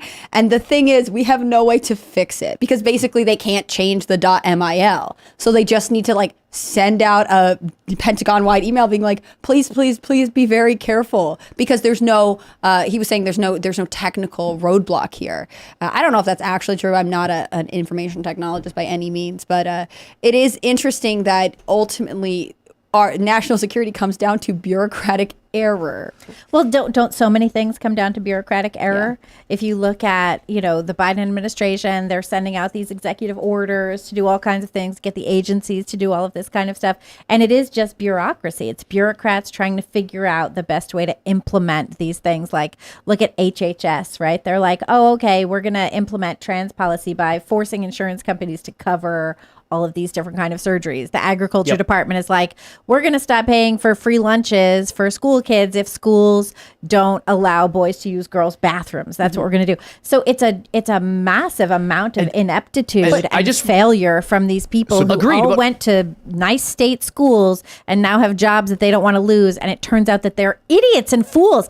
That's the real problem. That's the issue that I see with so many conspiracy theories as well. It would require, like, a lot of these conspiracy theories would require intelligent people to be implementing these things, and we are run by fools. So do we charge them with treason? Because ignorance of the law is not justification for breaking it. Sure, charge them with treason. I'm joking, and but fire them all. That would be ridiculous. Well, hold fire everyone at the federal government. Just get them out of office, save us a bunch of money. That's a position. Start over. At the very least, I'll say I'm sympathetic to that position. One thing I'll mention, you brought up it's incompetence. These schools that are having funds withheld from them for students to get lunches. That was the Department of Agriculture. Yeah, good old Tom Vilsack, who also decided that that grants for farmers from the federal government should be based on race first. Well, that's brilliant because we need farmers based on race. Yeah. And everyone was like, "Nah, nobody really cares about this." And I'm like, "We're covering this story. Damn it, we are covering this story." Well, there's this weird thing where, like, every couple decades, left wingers become more comfortable outwardly saying that we need to give farming subsidies and farms to people, not based on whether they know how to farm, but whether they're politically favored. It's like they never heard of Mao. Exactly. You know what I mean? This is, you guys have tried the whole let's base who gets to be a farmer and whose advantage is a farmer on if we like you politically, and not like whether you can farm, and treating all people who can farm well equally instead of having like racial or political preferences. Now, I also want to mention too, part of the irony here, which is the school lunches thing is probably the left's number one issue to grandstand on. And this is why it's always stupid. It's always short-sighted when conservatives say, you know what we need to do? We need to go after the schools that, and it doesn't happen all that often, but whenever it does, it gets a tremendous amount of press from the left smearing the right. Because of course, it's awful and it's terrible optics, but they'll say, look, these heartless conservatives don't want kids to get school lunches. But then when bureaucratic incompetence results in kids not getting school lunches, we can't lay that at the feet of the people who are comfortable with completely incompetent bureaucracies. Right. It makes me think of like someone who takes hostages being like, can you believe that the police department wants these hostages to suffer because they won't give me a plane? Like, it's just crazy. Well, that's like we always see in the movies, like, you know, if this person dies, it'll be your fault. No, it's your stupid it's your fault. Like, your stupid you're fault. the one choosing to be in this position. I also have to say, can you just put yourself in this Dutch entrepreneur's position who is like, hello, U.S. government, I appear to have too many of your emails. I don't think you mean to be doing this. And apparently this has been going on for years. And nobody stops doing it. Right. And finally he's like, fools. What fools and idiots. Hold on. And finally he goes to the media and is like, this doesn't seem to be resolving itself, but I have these emails and I don't want them, and I don't think you want to be sending them, and I have to leave. You're talking about the Malaysian guy? They were probably sending them to the Russians. It's a Dutch guy who manages the domain for the government of Mali. And so he is saying, like, this is happening, and I just want to know, like, did you call the Pentagon and be like, hello, please help me? Like, I have this weird... For English, press 1. The Pentagon would be like, there would be no way to get through. Yeah, so, well, I want to ask you this because you have more experience working in tech. I know you were working for Minds.com for a while, and you have a technology background. How difficult would it have been for the Pentagon over the course of the last 10 years to just kind of implement some kind of software into the computers that are being used there to set off a flag if someone tries to email a .ml email address instead of you could have .mil? blocked it for sure. Yeah. I mean, why wasn't how difficult would something like that have been from a technological perspective? I don't think that would be. I don't know for sure, but I would think that you could internally block the .ml. What is that called? X to code. I don't know what you'd call that, but you could block that. Maybe they didn't even know the problem was happening though, so they didn't block it.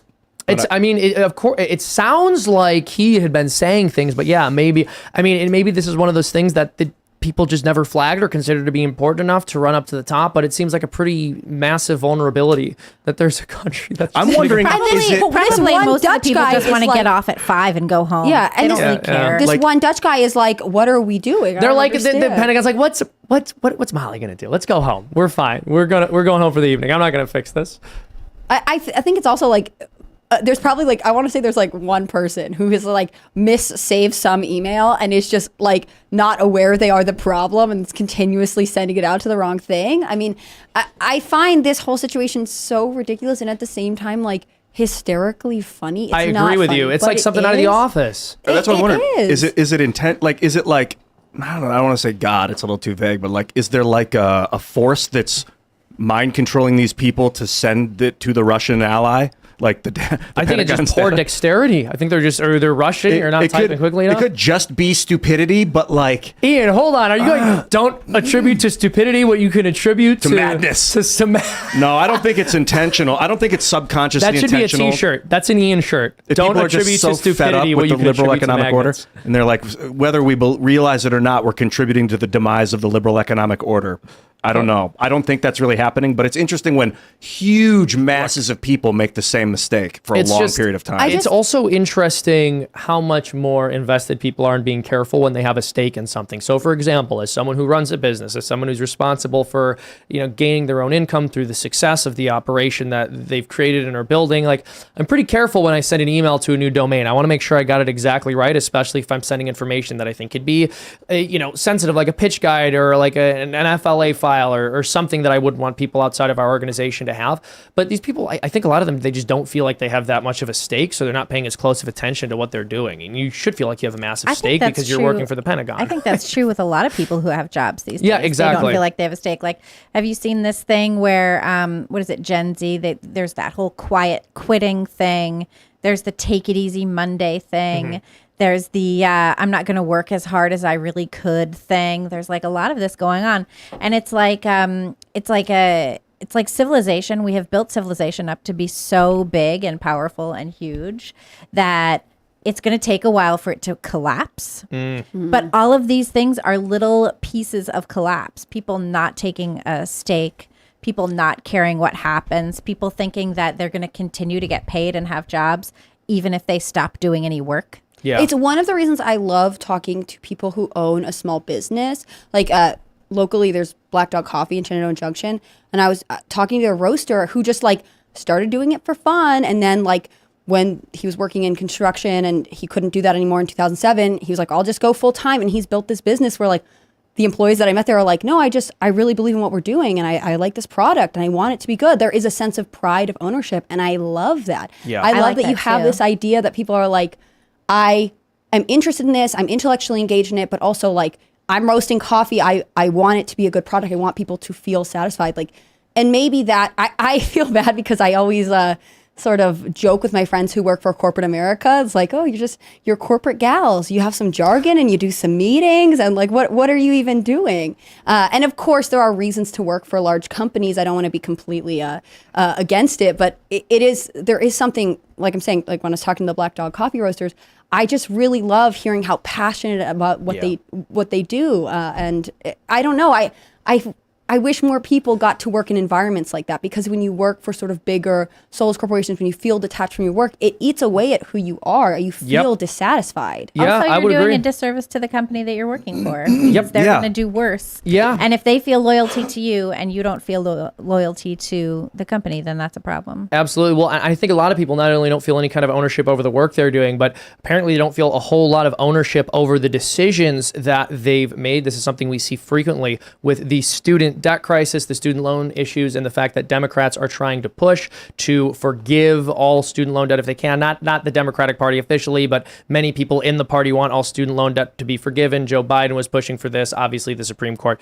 wasn't having it, but we see here in some data that was published by Axios here that young Americans are likely to blame the Supreme Court and Republicans for a lack of debt forgiveness. Now, here's a radical idea. Maybe if you took out loans, the person you should blame for the fact that you are in debt is not the Supreme Court and not the Republican Party, but yourself. That said, I'm sympathetic to some of the arguments that advocates for student loan debt forgiveness make, just in the sense that if someone's already paid off more than they actually owed, but because they've been paying it off for so long and have such a high interest rate that they're still in the hole, I do think there's something about that which is upsetting, especially considering these loans are federally guaranteed, so there isn't the same level of risk for the lenders who are collecting this massive interest rate. I hear all of that.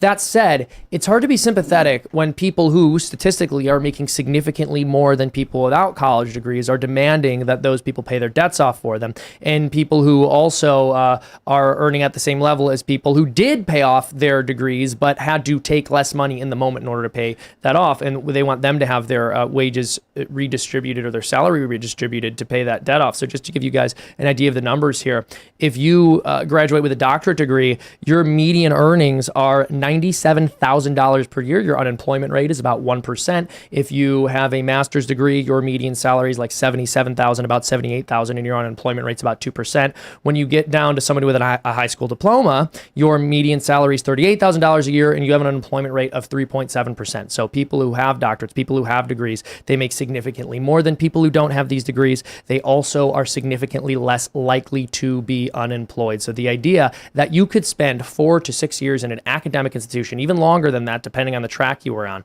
and accumulate debt throughout that time period, and then step out into the workforce after having all, many, if not all in some circumstances, of your living expenses taken care of through that 4 to 6 years, and then enter into the workforce not having had a job before, but being able to make more money than people who had a job through that 4 to 6 year period, 4 to 8 year period, depending on your track, however long you took, is totally insane and totally selfish, in my opinion. Part of it, I think, is that people expect that if they study something, they're going to be able to get a job in that field, and that getting a job in that field should be able to pay off their student loans. And I think that that's short-sighted as well. Yeah. I mean, if you go to college and you study gender and then you get a degree in, philosophy or whatever, like, why would you think that you're immediately going to be able to get a professorship and pay off your degree with that? The idea is that you go to school. Sure, you can study what you want, but you have to then get a job that's going to pay your bills, with the salary that you make. So I think that the biggest problem is the unrealistic expectations of the students who take out these loans. I feel like the loan system, and I am not an economics person, but it seems to me like it's just completely broken. I know there is an argument for, like, you took out the loan, so you know the consequences. It does seem crazy to me that the federal government gets to say, you can't default on this loan, and also we will ultimately decide if we'll forgive it or not. Like, this seems like a broken system. If you could default on student loans, would you issue them, right? Like, a bank would take into account, if you're getting a loan for a house, they take into account the kind of money you make, your financial history, and then they make a decision. Does the federal government take into account what we need in terms of jobs? So, like, if you're a nursing student, do you get a better interest rate if you take out a student loan? Like, are we giving loans to people where there is also jobs waiting for them at the end? That system seems like it makes more sense than what we currently have, which is Agreed. like, you're 18 and can take out massive amounts of debt to study whatever you think may or may not, based on nothing, make money and be able to pay off this loan. Yeah. There doesn't seem to be the same system that we have for every other type of loan out there. Yeah, no, I totally agree with you. I think that if financial institutions weren't having these loans subsidized, they would be more careful about who they were going to give loans out to. I think other things might be taken into consideration if the whole system wasn't rigged by these federally subsidized student loans. You might even have financial institutions considering not only the major a person has and the likelihood of getting a job and what they might earn at that job if they graduate, but also the likelihood of them graduating. What kind of student were they in high school? And ultimately, I think the loans would be significantly less expensive overall. The National Bureau of Economic Research published a paper several years ago where they essentially confirmed that universities and colleges respond to the widened access and easily available money by doing, guess what? Raising the tuition. prices. Yeah, Look at they that. sure do. And most of the raises in tuition actually don't correlate with an increased number of people in the faculty. They actually hire more administrators. Yes. I know there are many people They who have build made the athletic argument. centers. Exactly. And so I know many people who have made the arguments that there are many colleges that they're basically hedge funds with a kind of educational front built atop. They take this money, they invest it, they end up growing their wealth. Kids are paying there to get an education. They don't necessarily improve the quality of that education as students move through, and the tuition goes up, and they're laughing all the way to the bank. And people end up in this kind of, I don't want to call it debt slavery because that seems a bit hyperbolic, but they end up owing significant portions of their income for the foreseeable future.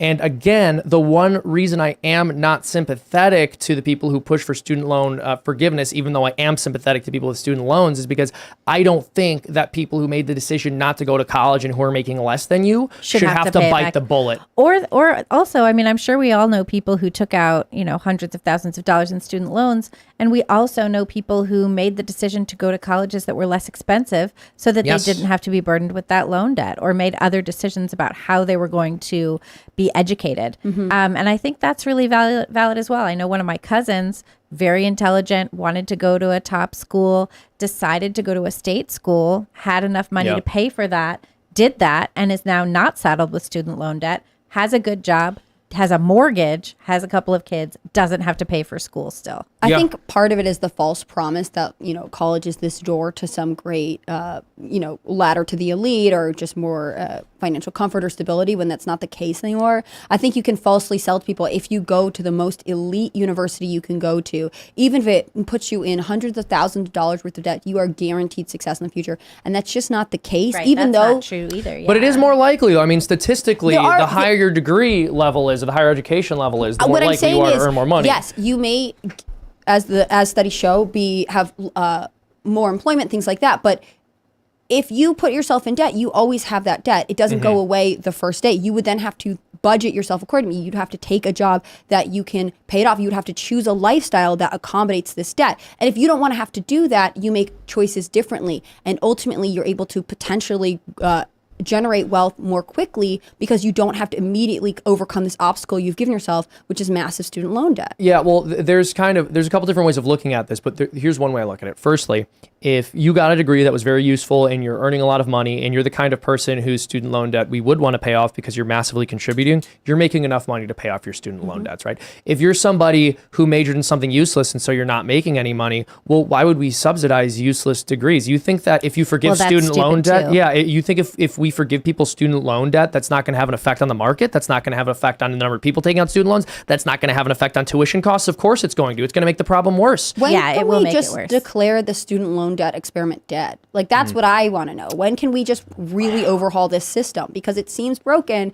And even if they forgave some massive amount of student loan debts and by some crazy odds, which is obviously unrealistic, it didn't hurt the economy somewhere else. Like, when do we say, like, okay, we've learned a lesson. This system is not working. We're going to do something else. Because ultimately, that's what bothers me the most. Like, But it's not a collective approach. We don't have a collectivist approach. No. I think we should. to solution. Student loans should not have interest attached to them. That's my first opinion. That's a huge issue. I think. if it's federally the interest guaranteed, and that, some of yeah, the it should be modified compounded at least. interest, like, Yeah. can't you end up having to pay interest on your interest? Yeah, that's Yeah. compounding I think interest. that's And children don't insanity. understand that. When Yeah, they're nobody getting, but also, we've Einstein sold called it them the most a- powerful force in the universe. We've sold them a false bill of goods too, like pursue your dreams and everything will work out. That's total crap. not true. It's Yeah, just yeah. a lie. I think Your dreams have to, like, look, there's a couple things. Like, your dreams have to be good. They also have to line up with what it makes the most sense for you to be doing in the world, right? There's so many layers of this. Like, some people have genuinely bad dreams, right? Some people want to do things that would actually not be good for the world. And then there are some people who want to do something good, but maybe they're not the best person for it, right? There are a lot of layers to this. I think there are a lot of people who dream of putting in no effort. That's the other yeah, thing. well, yes. There's sort of a lack of discipline. Like I said, if we had to line up a bunch of 18-year-olds and be like, hey, you could major in whatever you want, but I'll tell you that these are the industries that need workers. They have salaries. If you get through this degree, you will have money at the end. Like, There's going to be a lag there, though. As Right. soon as you say, like, these are the industries where we need people to come do work, it's going to take, 10 years for people to get up to speed in that area, and then things will better have than moved nothing, on. though, right? And I think part of it is like, why don't we train why do we children wanna- to make yeah. rational decisions about their future, right? Like, why are we also indulging this culture of like, you could do anything, but then you have to be responsible for the consequences of that. I can't say for sure, hey, we need nurses. There's obvious a delay. On the other hand, nursing is a super flexible career. If you're at all interested in the sciences, you could make any kind of career with that, even if initially you go into one specific field. What are we supposed to do with all these kids who just want to be social media influencers and they don't even want to do real jobs? Travel nurses have UBI, a man. huge, Let's just do UBI. Travel nurses have a huge Instagram That's following. what's coming. That's what's great. after this. Well, and this is one of the problems, right? People will talk about UBI. One of the, of course, massive flaws with it, not just as a concept, but particularly in this culture, is we don't live in a society where doing things that are necessarily the most useful for the group are the most highly valued. So you're going to have a bunch of people trying to pursue lifestyles and career choices with their UBI that actually don't really help. Yeah, other talking people. about people that are talking about things. People making like weed sculptures. Like, you could argue what we're doing right now is talking about people that are talking about things. That's not contributing. Well, it's a storytelling. So storytelling is contributing. And if you're good at it, it's extremely contributing to society. But like, not everybody. We don't need everybody to be a storyteller. You only need a small percentage of the world to be fantastic storytellers. I mean, you really don't need. You need people to do things, and then the storytellers will tell the story of what you did. Well, I don't think the fact I that like just- the careers that we're in aren't necessarily as high demand as like other things out there. And this actually goes back to trades. Honestly, there are a lot of trades that need people to pursue them because we're running short. The fact that my particular skill set doesn't mean that I'm in a high demand career doesn't bother me. I just think that if you're 18 and being given information, hey, if you don't want to have debt or if you're going to take on debt, this is a career field you might want to consider because it will allow you to more easily pay it off. Maybe don't study interpretive dance or take a couple classes on the side. Although what's interesting, like my degree is in what is my degree in? I have a Master of Fine Arts. So funny. Nice. Yeah, and it's in playwriting. I studied playwriting. Nice. Well, that's one of those uselessly, masters right? I got a you don't bachelor. usually end up getting a huge earning No, potential no. with. It did not get a huge earning potential with that. But, perhaps I did, or a lot of my classmates did anyway, right? And now they're all on strike in Hollywood. Well, let me tell you something. We've got a huge earning potential, which is why we're going to go over to Super Chats, ladies and These gentlemen. transitions have been just Thank you. incredible Thank tonight. you. Send in your super On the chats. other hand, we're going to transition into a news That's story. right. We're now. going to hop on over. I to feel Super like Chats. Tim on the farm is not nervous for this, at least the transitions No, of he's this hanging out job. with Tim goats. knows. been a fun show, you Tim's- guys. This has been a like fun it. show, and You Tim's know? having fun on the farm, running around with the other journalists. I and can't wait his till he's life is back from good. the farm. Yeah, thing he'll is- definitely be back. I want you to know that Tim may like the farm. He may choose to stay there for a little bit longer. Tim Who might be knows? on Yeah, the but he's farm got a for a farm while, here. but- He'll definitely be back. What about the chickens? Have you We'll ever talk considered about hanging out with like it. another The guy wearing a chickens, beanie? Like, do you think it'd be fun to make some new friends? You know what? I have This a good weekend we friend are with a going to beanie. go. This weekend we are going to go to the skate park and we are going to pick you out another beanie friend. That's what we're going to do. Just to Another keep you beanie-wearing friend company at the while skate Tim's park. gone. Thanks, Yeah, guys. just keep you company for a while. Thank you. While Tim's gone. That is Nice. so considerate. Yeah, well, I'm a nice guy. I'm excited for this weekend. That's why Tim put me in charge here while he was gone. I feel Now- like he didn't put you in charge. You just campaigned endlessly, and then he was like, Did you "Fine." campaign? He pushed him up I against actually the wall. didn't. You I should've said seen I it. begged him. I said, Seamus is please. taller I than said I him. can't do this. Please, Tim. And he said, you have to. He said, I need this from you. You before have I to go off grow to as the a farm. person. I'm bigger than I used to be. Exactly. That's right. There's We like a have here. secret Shimcast lobby. On the other hand, we have super chats. We do have super chats. I'm not your buddy, guys, as I've spoken to enough leftists to know that Kamala didn't slip up when she said reduce the population. These people genuinely desire it. What do you all have to say about that? I thought that was amazing when she said that we should reduce the population for climate change, and I'm pretty sure she means it. And I believe that that's true because she is pro-abortion, she is pro-sterilizing kids through sex changes, and she's pro-war. So she's anti-life, she's Pro-destruction. pro-reducing population, and she thinks we should do it for climate change. Yeah, I mean, by definition, right? This is so interesting because it depends on how you frame things. When someone says there are too many people and we need to promote methods for poverty relief in the third world, such as contraceptive methods, it's like You know that's what's literally really good calling for- yeah. like population control. You know what's really good for poverty relief? Fossil fuels. That is what has And raised people out of poverty fathers in the home. globally for decades and decades. and Yeah, that normal helps nuclear too. families, mom and dad at home Actually, together. It's also right. very good. So we have from Michael, as a Catholic animator of half Irish descent, I'm 50% sure Seamus did not take the spoons. Which part of you is sure? No, he did. Wait, That's Watch him. that's not something I would do. You guys know I wouldn't do something shaking. like that. You guys know that's not me. Yeah. Come They were on. forks. I weren't have they? never in my Hannah life Claire. seen anyone in this room use a spoon, and I will stand by See that cheer? There you go. She just defended me. You have it from Hannah Claire. I didn't do anything with the spoons. Complete She just journalistic said that. integrity. Occasionally, Ian uses one in his coffee to stir it, It's true, I but I've didn't have never any of seen that. him eat Ian soup. does use I don't know. spoons. That's kind No, of just drink it out of the bowl. interesting. I always travel. That's with a weird because we have a spoon and witness fork. saying I definitely have seen spoons in your coffee. One I big can't wooden say. spoon. Yeah, I keep using the same one. I like it those doesn't big wooden- dingle and cling because Luke was getting nuts about it. My mom. You got asked- sick of Tim's dingling and clinging spoons, so Yeah. you hid them under the house. Never. No, We no, caught him. Luke got annoyed with the spoon sounds. Interesting. Now, Then Luke he It is actually left. kind of Luke, interesting. I wouldn't put it past Luke to steal some spoons. I'm just saying, Luke Rudkowski. My mom has really long wooden tasting spoons and not any other kind of normal spoons to cook with. Yeah. So I end up Based. stirring spaghetti in these giant pots with spoons that are like this long and like that much spoon on the end. Based. We have here from Revolver Taco.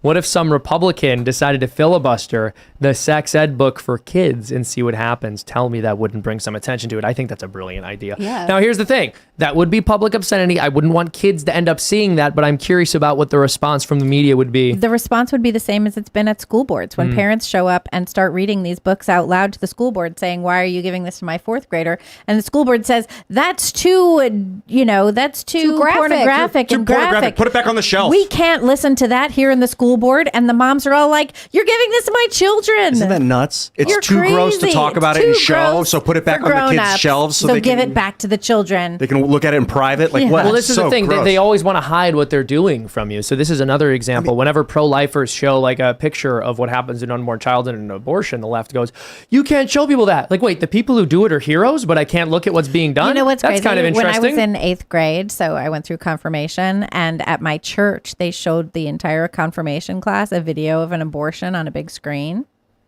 Just some fun, festive stuff for Well, look, confirmation. Rock and roll. I mean, it's good. It's good that they show you well, the evil. I have not been able to be pro-abortion ever since. Wow. No, I mean, I really think there is something to giving the information. Like, this is It what was very bothers me clear. most. It's very It clear. was very clear. And- I still remember it, even though it was black and white. But that's the thing. Like, why do we, if we're going to make people make these really difficult, intense decisions, why aren't we just upfront about the I consequences? think it's shame. Honestly, it's no, such I a think lame it's, thing, I but think I it's think it is. manipulation. I think people don't want you to know kind of what's happening. Probably So for you can- war, because I was thinking about why don't they show the horrors of war? Because they want to keep doing it. Sure, and with Well, abortion, yeah, you look at like war propaganda from back in the day, and he's like, "We're gonna go over there and beat those Germans, and it's gonna be we're not coming back till it's over there." man, And they on- weren't showing you like the gritty realities of what happened. and you can see it on Twitter now. This is the thing. Young men signed up to fight in the First World War in droves because they were afraid that the war would end before they had the opportunity to be deployed. Well, They thought it was gonna be a fun adventure. a lot of people signed up to be in the U.S. Armed Forces after 9/11. And that Yeah. didn't look fun at all. I mean, we saw people jumping out of buildings.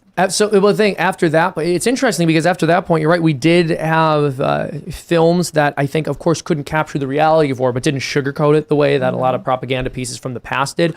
But what they still did is they gave young men and I think Americans in general a sense of pride and honor in what our military had done in the past. So even though you saw the struggle, it was something that you wanted to be able to own. It was a struggle that you kind of wanted to be yours, and I think that's why so many young men were willing to enlist even after seeing like the horrific reality, or at least the pale image of the horrific reality that could be captured and in I a will film. say, I think as a society, we have less exposure to death. Probably, I mean, this isn't true for everybody, but as modern medicine has advanced, you go from hearing stories of like families that have 12 children and only 3 survive into adulthood. Right, that Yeah. happened a lot.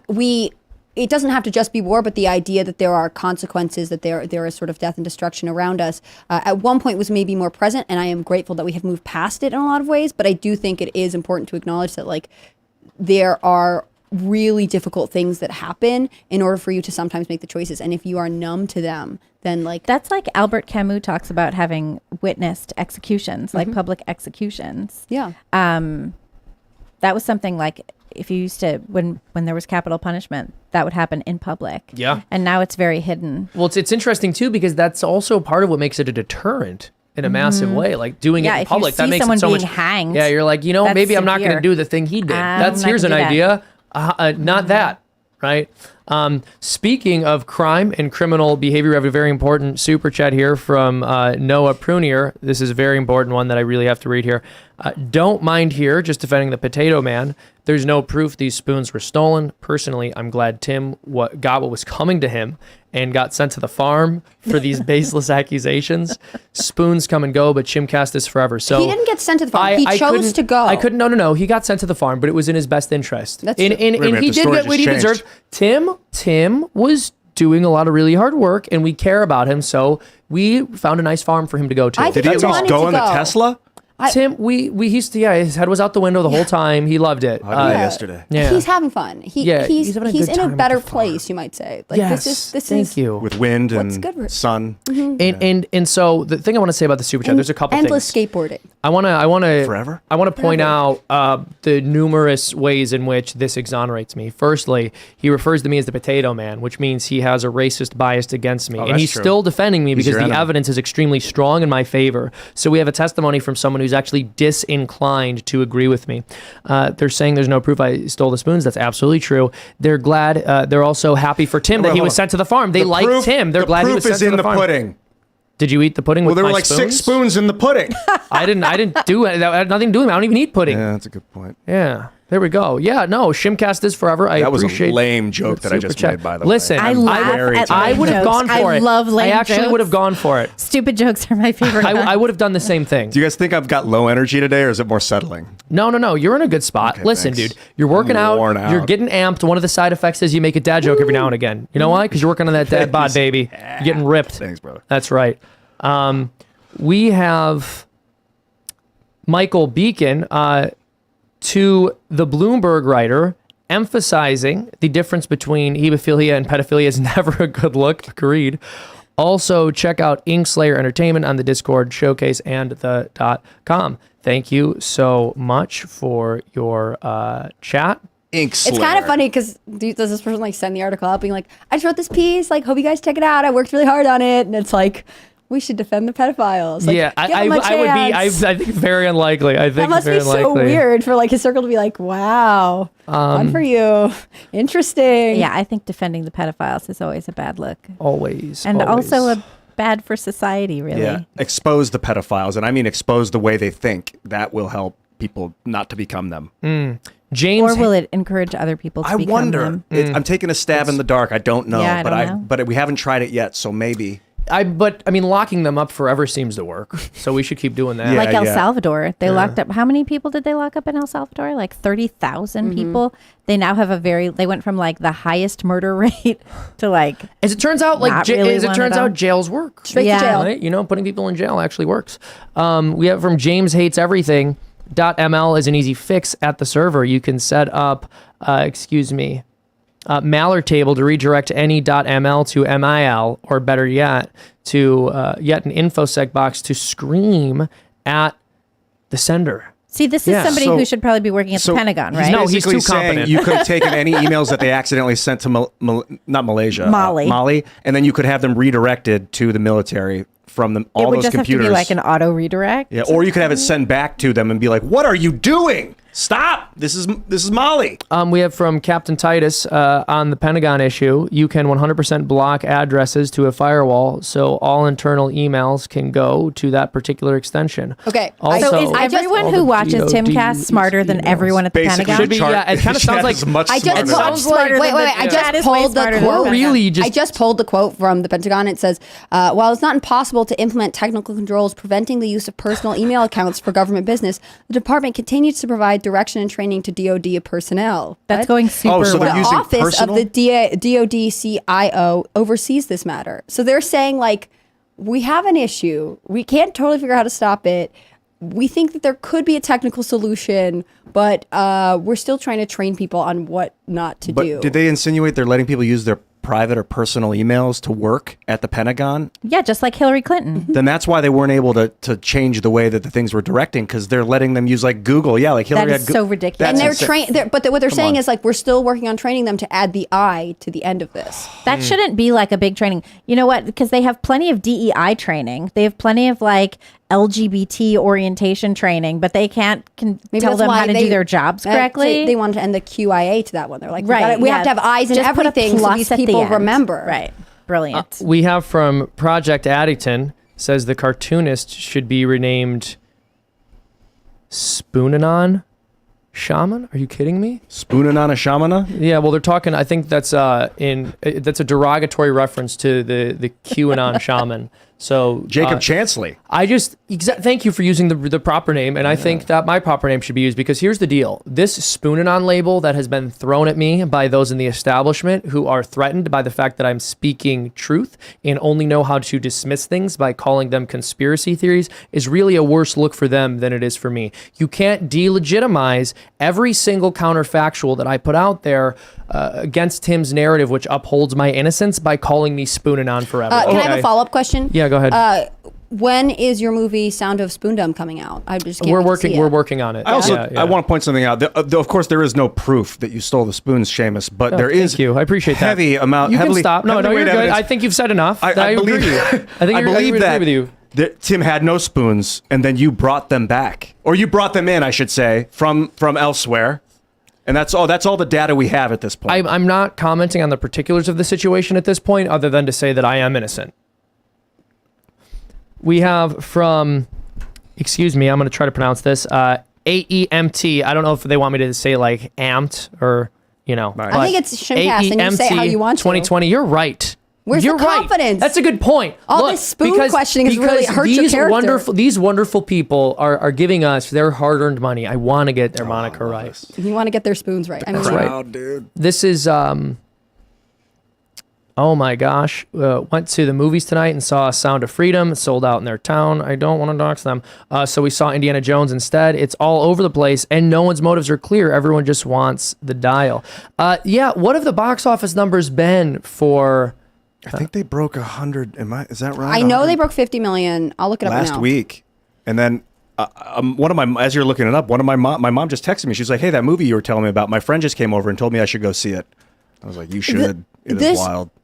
Word of mouth thing has been so interesting to me. And it's actual. Like, if you saw the Avengers movie, you're like, "It's great, you should see it." I would probably not go. It's interesting that this movie that people know is kind of heavy, they're still willing to go see when it's recommended to them. Dude, Jim I'm seeing earned over 85 million since it opened on July 4th, according to Box Office Mojo. Is that really recent? That was through this weekend, I believe. Yeah, and does that include the pay it forward? I would imagine that counts towards the Probably, box office, yeah. but I could be incorrect about that. It was a joy to have Tim Ballard on the show. I interviewed him at when he premiered the film in DC. He was really an exceptional human being. Yeah. Extremely, just very mild mannered, very humble. Dude, if I was out there doing that, I'd be like, yeah, that's me. I'm the one who stops the pedos. I'm the one doing the thing that all of so you. Humble about he's it. so humble. He's like part of a process. Yeah, I actually asked him about that same question that the Berlatsky Prostasia guy was talking about, like the difference between, human like trafficking and all of that stuff. And I was asking him about how the left is trying to say that stranger danger is not a big deal and that all of this happens at home. And he was like, yeah, I mean, of course, exploitation can come from anywhere. This is what I was working on, but he's, of course, aware of all that stuff. He's aware of that framing. Yeah, one thing that one thing they mentioned while they were here was just what a bold choice it was to release the film on the 4th of July, because all of the biggest films in the country tend to be released around that date. And they did, and man, they're crushing. They're crushing. So go see it. So go see Sound of Freedom. We're not going to stop plugging it till it's not in theaters I love anymore. it. I might even see it again. Honestly. That movie was wild. So Cam Girl Soon, I don't like that name, but yeah, it's a little weird. Never attribute to stupidity that which can be adequately explained by Michael Malice. That's also fair. Did Michael Malice have something to do with this? Michael Malice, the spoon thing, or are we referencing just any of this Speaking stuff? of Michael Malice, I just tweeted at him yesterday. I'm concerned that the pharmaceutical industry is going to start telling people to get white pilled. He just wrote the book, This is another dad joke, and I'm here for it. I'm afraid because they're gonna be like, "Did you take your white pill yet? Are you white pilled?" And then they'll show their pharma med, and I'm like, "Oh no." I love bad jokes. You're like a whole new person with these extra calories and these like workout routines. Look at me, I'm lighting up. Yeah, just wait. So do you feel better? Because you've been No, not yet. I feel kind of bloated because I'm trying to pack in 2,800 calories and I've only got like 1,700. 2,800. That's a lot. It's a lot because I'm a lot of trying to calories. gain Trying to put on muscle. 15 pounds in 2 weeks. I think. That doesn't sound healthy. No, it's Ian. 2 pounds a week for Okay. 6 weeks. Okay, that's Okay, that different. sounds But yeah, that's slightly still better. you can do 2,800 It's a lot, calories. though. Did you I'm not a buy health new expert, clothes but- yet? No, I not mean, yet. Not yet. Yikes. I'm going to stretch out my mediums. I think so. So we have T-Rock 754 said, our society fell when tolerance was embraced as a core virtue. Tolerating immorality is not virtuous. Why haven't conservatives had any guts? That's a fantastic question. I've talked about this a lot. I think part of it is because conservatives have their own set of vices that they don't want anyone to criticize. So they'll say something like, oh, like homosexuality is bad or transgenderism is bad, but they like totally reject the telos of sex themselves because they won't stand out and speak up against contraceptives. And so they have their own skeletons in their closet, and that makes them feel like, who am I to judge? Who am I to say that anything is wrong in this arena because I'm also doing something sexually immoral? I think that's a huge part of it. I don't think that's the only thing. They've also been shamed. One thing the left has been brilliant at, and I mentioned this earlier, is firstly, they try to claim any negative behavior is totally impossible to avoid. Some people are always going to do it. We need to give an outlet for it. And the other thing they do is they turn everything into a race analog. So whenever someone's doing something that we broadly accept is not good, they try to claim that the people doing said thing were born with a proclivity for that thing, so that any criticism of them is actually a criticism of their immutable characteristics, which they had at birth, which is essentially something that they do so that they can find a way to recapture the civil rights era nostalgia and play with the framing of these are just people who were born this way and you hate them for characteristics they can't control. It's a big part of why I criticize behavior and not the person themselves, which is why I criticize pedophilia and not the pedophile. I mean, I will criticize a pedophile, but I focus on the behavior, because if you go at the person, they're just going to tell you, hey, don't blame me for who I am. Like, so I really focus on behavior. Well, but I think focusing on the behavior is why we should say that behavior is awful. We got to lock them up, rather than like we have to understand this person and like why they're doing this. Say that again. So, because earlier you were arguing, I really want to focus on these people and why they're doing this. Yeah. But I think that conflicts with what you've just said about focusing on the behavior, not the person. Like, if you want to redirect someone's moral structure, don't go at them and they're doing. Go at the behavior itself. Put it out there so that they can look at it with you. Well, I think it's also important to help people understand, like, when you do something, it's proper to label you with that thing, and then ideally people like don't want a horrible label, and then they don't. I'm not saying that's the only factor. Like, oh, if we tell someone that this thing is bad, they won't want to do it. But we're also in a culture where we say things like, just because somebody did something once, like, doesn't mean that's who they are. That can be true depending on how heinous the thing is. Like, you can, if you stole something once, that's wrong. I don't think you're a thief forever, right? You can repent, and you can repent of anything, to be fair. And well, that's the Catholic way. Exactly. And that said, of course, if you've committed a heinous crime, you still have to turn yourself in. You still have to do your time. You still have to stay away from children. These people should still be locked up forever, even if they can be forgiven by God, right? But my greater point with this is, when someone does something repeatedly, they're engaged in it, it's habitual, we still don't feel comfortable saying that this is something that it's appropriate for society to label this person as. Like, no, I don't know. I think if you're stealing things all the time, it's okay to call you a thief. Like, I think it is okay to let people know that their actions come to define this is a good one, man.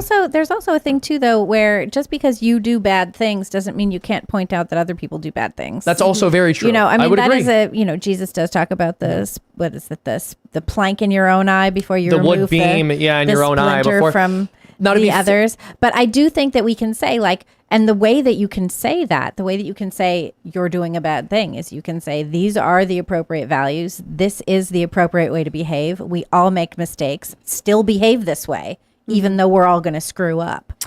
So it's not about like pointing fingers, but it is about establishing and maintaining a morality in society. And we used to have that. Yeah. Well, and we have completely dispensed with a collective understanding of right and wrong. It's like all the global moralities have meshed into this weird thing. Do you think part of it is that phrase, live and let live? I think that has a conservative thing too, because like the idea is you're not going to just go around criticizing everyone's just going to do their own thing. But yeah. I understand the fear of like forcing your way of life onto someone because you want to maintain freedom. But I do think that without a collective understanding of values, it's impossible to maintain. We also society. had like people being on the religion, where we would all behave in the appropriate way, and we wouldn't cross those lines. You wouldn't go over to your neighbor's house and take their child. Mm-hmm. Yeah, now people hopefully not. Now people call CPS because they see your kid walking home from school by themselves. Someone told me this story that she heard on a podcast of someone who had been like an RA in college. Everything's going fine, and then this one girl comes to her and is crying, and she's like, "I just found out that my roommate, it's like into the second semester, my roommate's been using my toothbrush."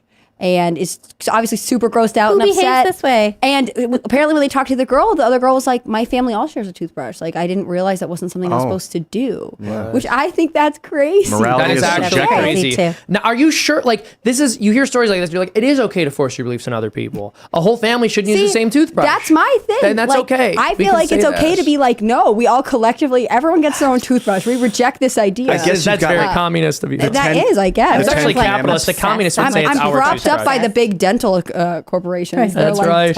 I guess there's like the morality is essentially subjective to the culture of which it's built, or brent. But you've got the 10 Commandments. Like, there are some moralities like don't kill people, because if you did that, everyone would be gone. You'd lose everybody. So you can't.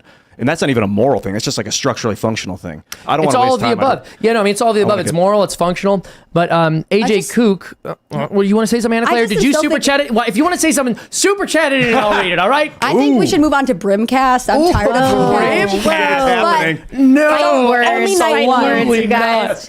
Take the headphones off. It's only Get night on the one. table. We'll see how this goes. No, I was just gonna say this toothbrush story really weirds me out. I've been thinking about it for days. What a violation to find out someone that you like are not like you don't know. This girl in your dorm has been using your toothbrush, and I find this to be like such a good example of why it's important to have common values and understanding of what's appropriate Also, maybe and what's not. that's a boundaries situation. That's like a weird. Boundaries that's, can be part I of would this. suspect there are probably other boundaries that have not been properly placed in that family if they're all using the same toothbrush. That's just my speculation. That I think maybe these are people who like don't have a Share healthy underwear. sense. I was don't- thinking the underwear thing too. Like, like- are they sharing underwear? Are they sharing Probably. forks? and what did this You girl know? do when You she know, like I don't went even to think about sleepovers this. with her friend? She was just like I toothbrush. guess she does. Do Everybody- you guys wash laundry with other people in your household? No. I mean, maybe with your kids you would, but like I put all the laundry in the same all in one. Well, pile. Yeah. because the smells, it's like, are you going to take that leap? Because once you go in, you're never coming back. It's a commitment level. It's like, do you mix your books when you like get married? Yeah. Right? Well, Like, exactly. I want to. it's a big trust ball. I'm sorry. Oh, no, Shane. no, it's Are you okay. trying to host I'm the glad- show? That's right. To put all Yeah. your Thank names you guys. in your book. Good to know. AJ Kook says, "Hey And your Libby, underwear. this one's for you, Libby." Oh wow! I get a Libby, super chat. the super chat wants to talk to you. He's saying, "Hey Libby,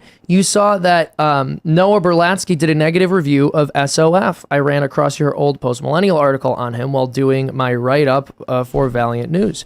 I've been a fan of yours since I first read it years ago. Keep on fighting." Oh, thanks. What's SOF? I appreciate it. Sound, Sound of of Freedom. freedom. Oh, Yeah, I wrote that piece this morning after I read the Bloomberg, and I'd been writing on Berlatsky a couple of times actually.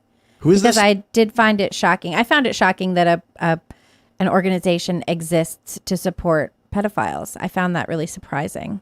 That's a boundary for you. You're against Yeah, that. exactly. I thought that was just a little too much, I just It's a thought collective that was too much. toothbrush right Yeah, there. supporting pedophiles and supporting pedophilia are different. They, but we haven't. I understand. I don't that- think so. I I feel like understand they're that not. Yeah, I I don't can think they are. understand how you can see that there is a difference there, and basically, I am now so what is it?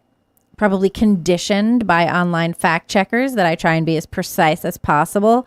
But I do think that if you're supporting pedophiles, you're supporting their actions and you're supporting pedophilia. Well, because that's what the left absolutely detests the logic that you love the sinner and hate the sin. So whenever they start saying, "Oh, we like these people who have this proclivity," given the left-wing framework, that always means you affirm their actions, And right? you the have to left love doesn't the believe sin that's as right. well. Exactly. That's what I'm Yeah. saying. The left-wing narrative is that it is not possible to truly love somebody Mm-hmm. and disagree with their actions or disagree with the things they're inclined to do. So when they say, "Oh no, we just want to help pedophiles. We just Well, like unless pedophiles, not it's- unless pedophilia," it's your- wrong, because right. every single time you say you like a group, what you're saying is we like their behavior, and how dare you criticize That's it. the problem. Unless Because it's a conservative in your family, in which case you're supposed to shun them at Thanksgiving. Exactly. And throw They- your they- wine in their face. But that's If I my wanna- point. There's no distinction on the left. There's Bucko's the in the left- house. It's What? the Is there a left. cat? He's hanging out. He's coming to you. The left. It's just interesting. Like the left is never ever able to distinguish between people and behavior. If you're a conservative, you have conservative views. You're an evil, horrible person.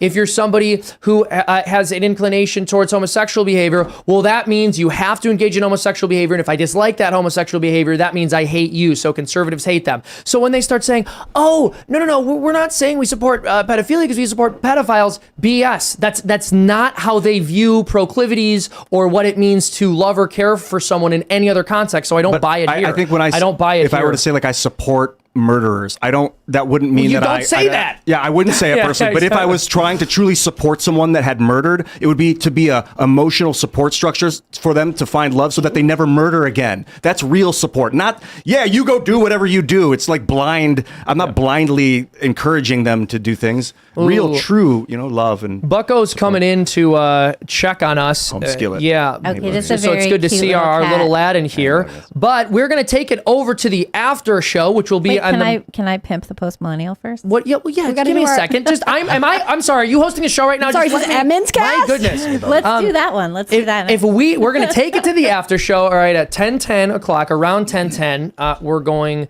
to be having the member show. You guys will be able to call in and ask your questions. So go over there and check it out. And hey, Libby, is there anything you There is. wanted to shout out? There is. Listen, if I don't shout out the Post Millennial, I hear about it. Do you know that? I hear about it. I wasn't going to deprive you the opportunity. I got to shout it out on War Room this morning. That was fun too. Hey, tell I us am about now the Post shouting Millennial. out the Post Millennial. Now you're on Timcast. Check out thepostmillennial.com. You can subscribe to the Post Millennial at thepostmillennial.com/subscribe. Also check out Human Events, where I'm working with Jack Posobiec and Charlie Kirk, a whole bunch of other great people. And you can find me on Twitter at Libby Emmons. Wonderful. Thank you, Seamus. I appreciate Of course. it so much. Yeah, no, I was happy to have you on my show. Hannah I have Claire. loved being on your show. Thank you. I'm glad you stopped by. Me too. I'm glad you stopped by. Hannah Claire. Hi, I'm Hannah Claire Brimlow. I'm a writer for Timcast.com. You should go to Timcast.com, click on the read tab, see all the stuff from us, from me, our other journalists. Follow at Timcast News on Twitter and Instagram. It's the best, although I'm also a fan of Post Millennial. If you want to follow me personally, you can find me on Instagram at hannahclaire.b and on Twitter at HC Brimlow. Excellent night one, Seamus. Round of applause. Thank you. We're going to have Shimcast all week. Ian, you want to Bucko. shout anything out? Bucko's drinking the water out of my cup, out of my hand. I love him. That is so sweet. You guys, a few weeks ago, we were very afraid for Bucko because there was this. We didn't know at the time. We didn't put it together, but there's this giant cloud of like burning benzene and like smoke coming from Canadian wildfires, and God knows, maybe East Palestine. But he looked like he was gonna die. Bucko was like gasping for air. Everyone thought, this is it. He was in a This is bad it. spot, He's dead. yeah. And we freaked out. We took him to the vet, and the next day he was fine. Like the gas cloud passed, and he livened back up. So now, we took him to the pharma. They're like, hey, well, we see he's got some issues. Let's put him on all these. And we're like, I'm struggling with, do we use pharma? Pharma wanted us to euthanize him. He's obviously healthy. He's drinking water, hanging out with us. He sleeps well. He eats chilling. well. I want to I believe he can heal. He can rest. I mean, nothing's perfect. And obviously we're all going to die someday, but I want to give this guy the best quality of life. So support me and support Bucko and his longevity. I'm going to go grab him before he pees. Bye, everyone. Beast. All right, Serge. Yeah, we did it, I guess. Yeah, we got it. It's been a long week, but I'm Serge.com. I hope you guys shade at enjoy it. Seamus. Yeah, what was that? No, We'll not talk about you. it afterwards. Yeah, it's all good. All right. All right. Thank you all so much for watching. I'm not just going to shout out Shimcast. I'm going to shout out Freedom Tunes. Please go over there, subscribe. That's my YouTube channel. Also, if you want to go to freedomtunes.com and become a member and support us there, you'll get an extra cartoon each week. We're also working on getting a bunch of behind the scenes stuff up there. So help support independent artists who aren't woke. Thank you very much. And we will see you in the members only section in about 10 minutes. Thank you.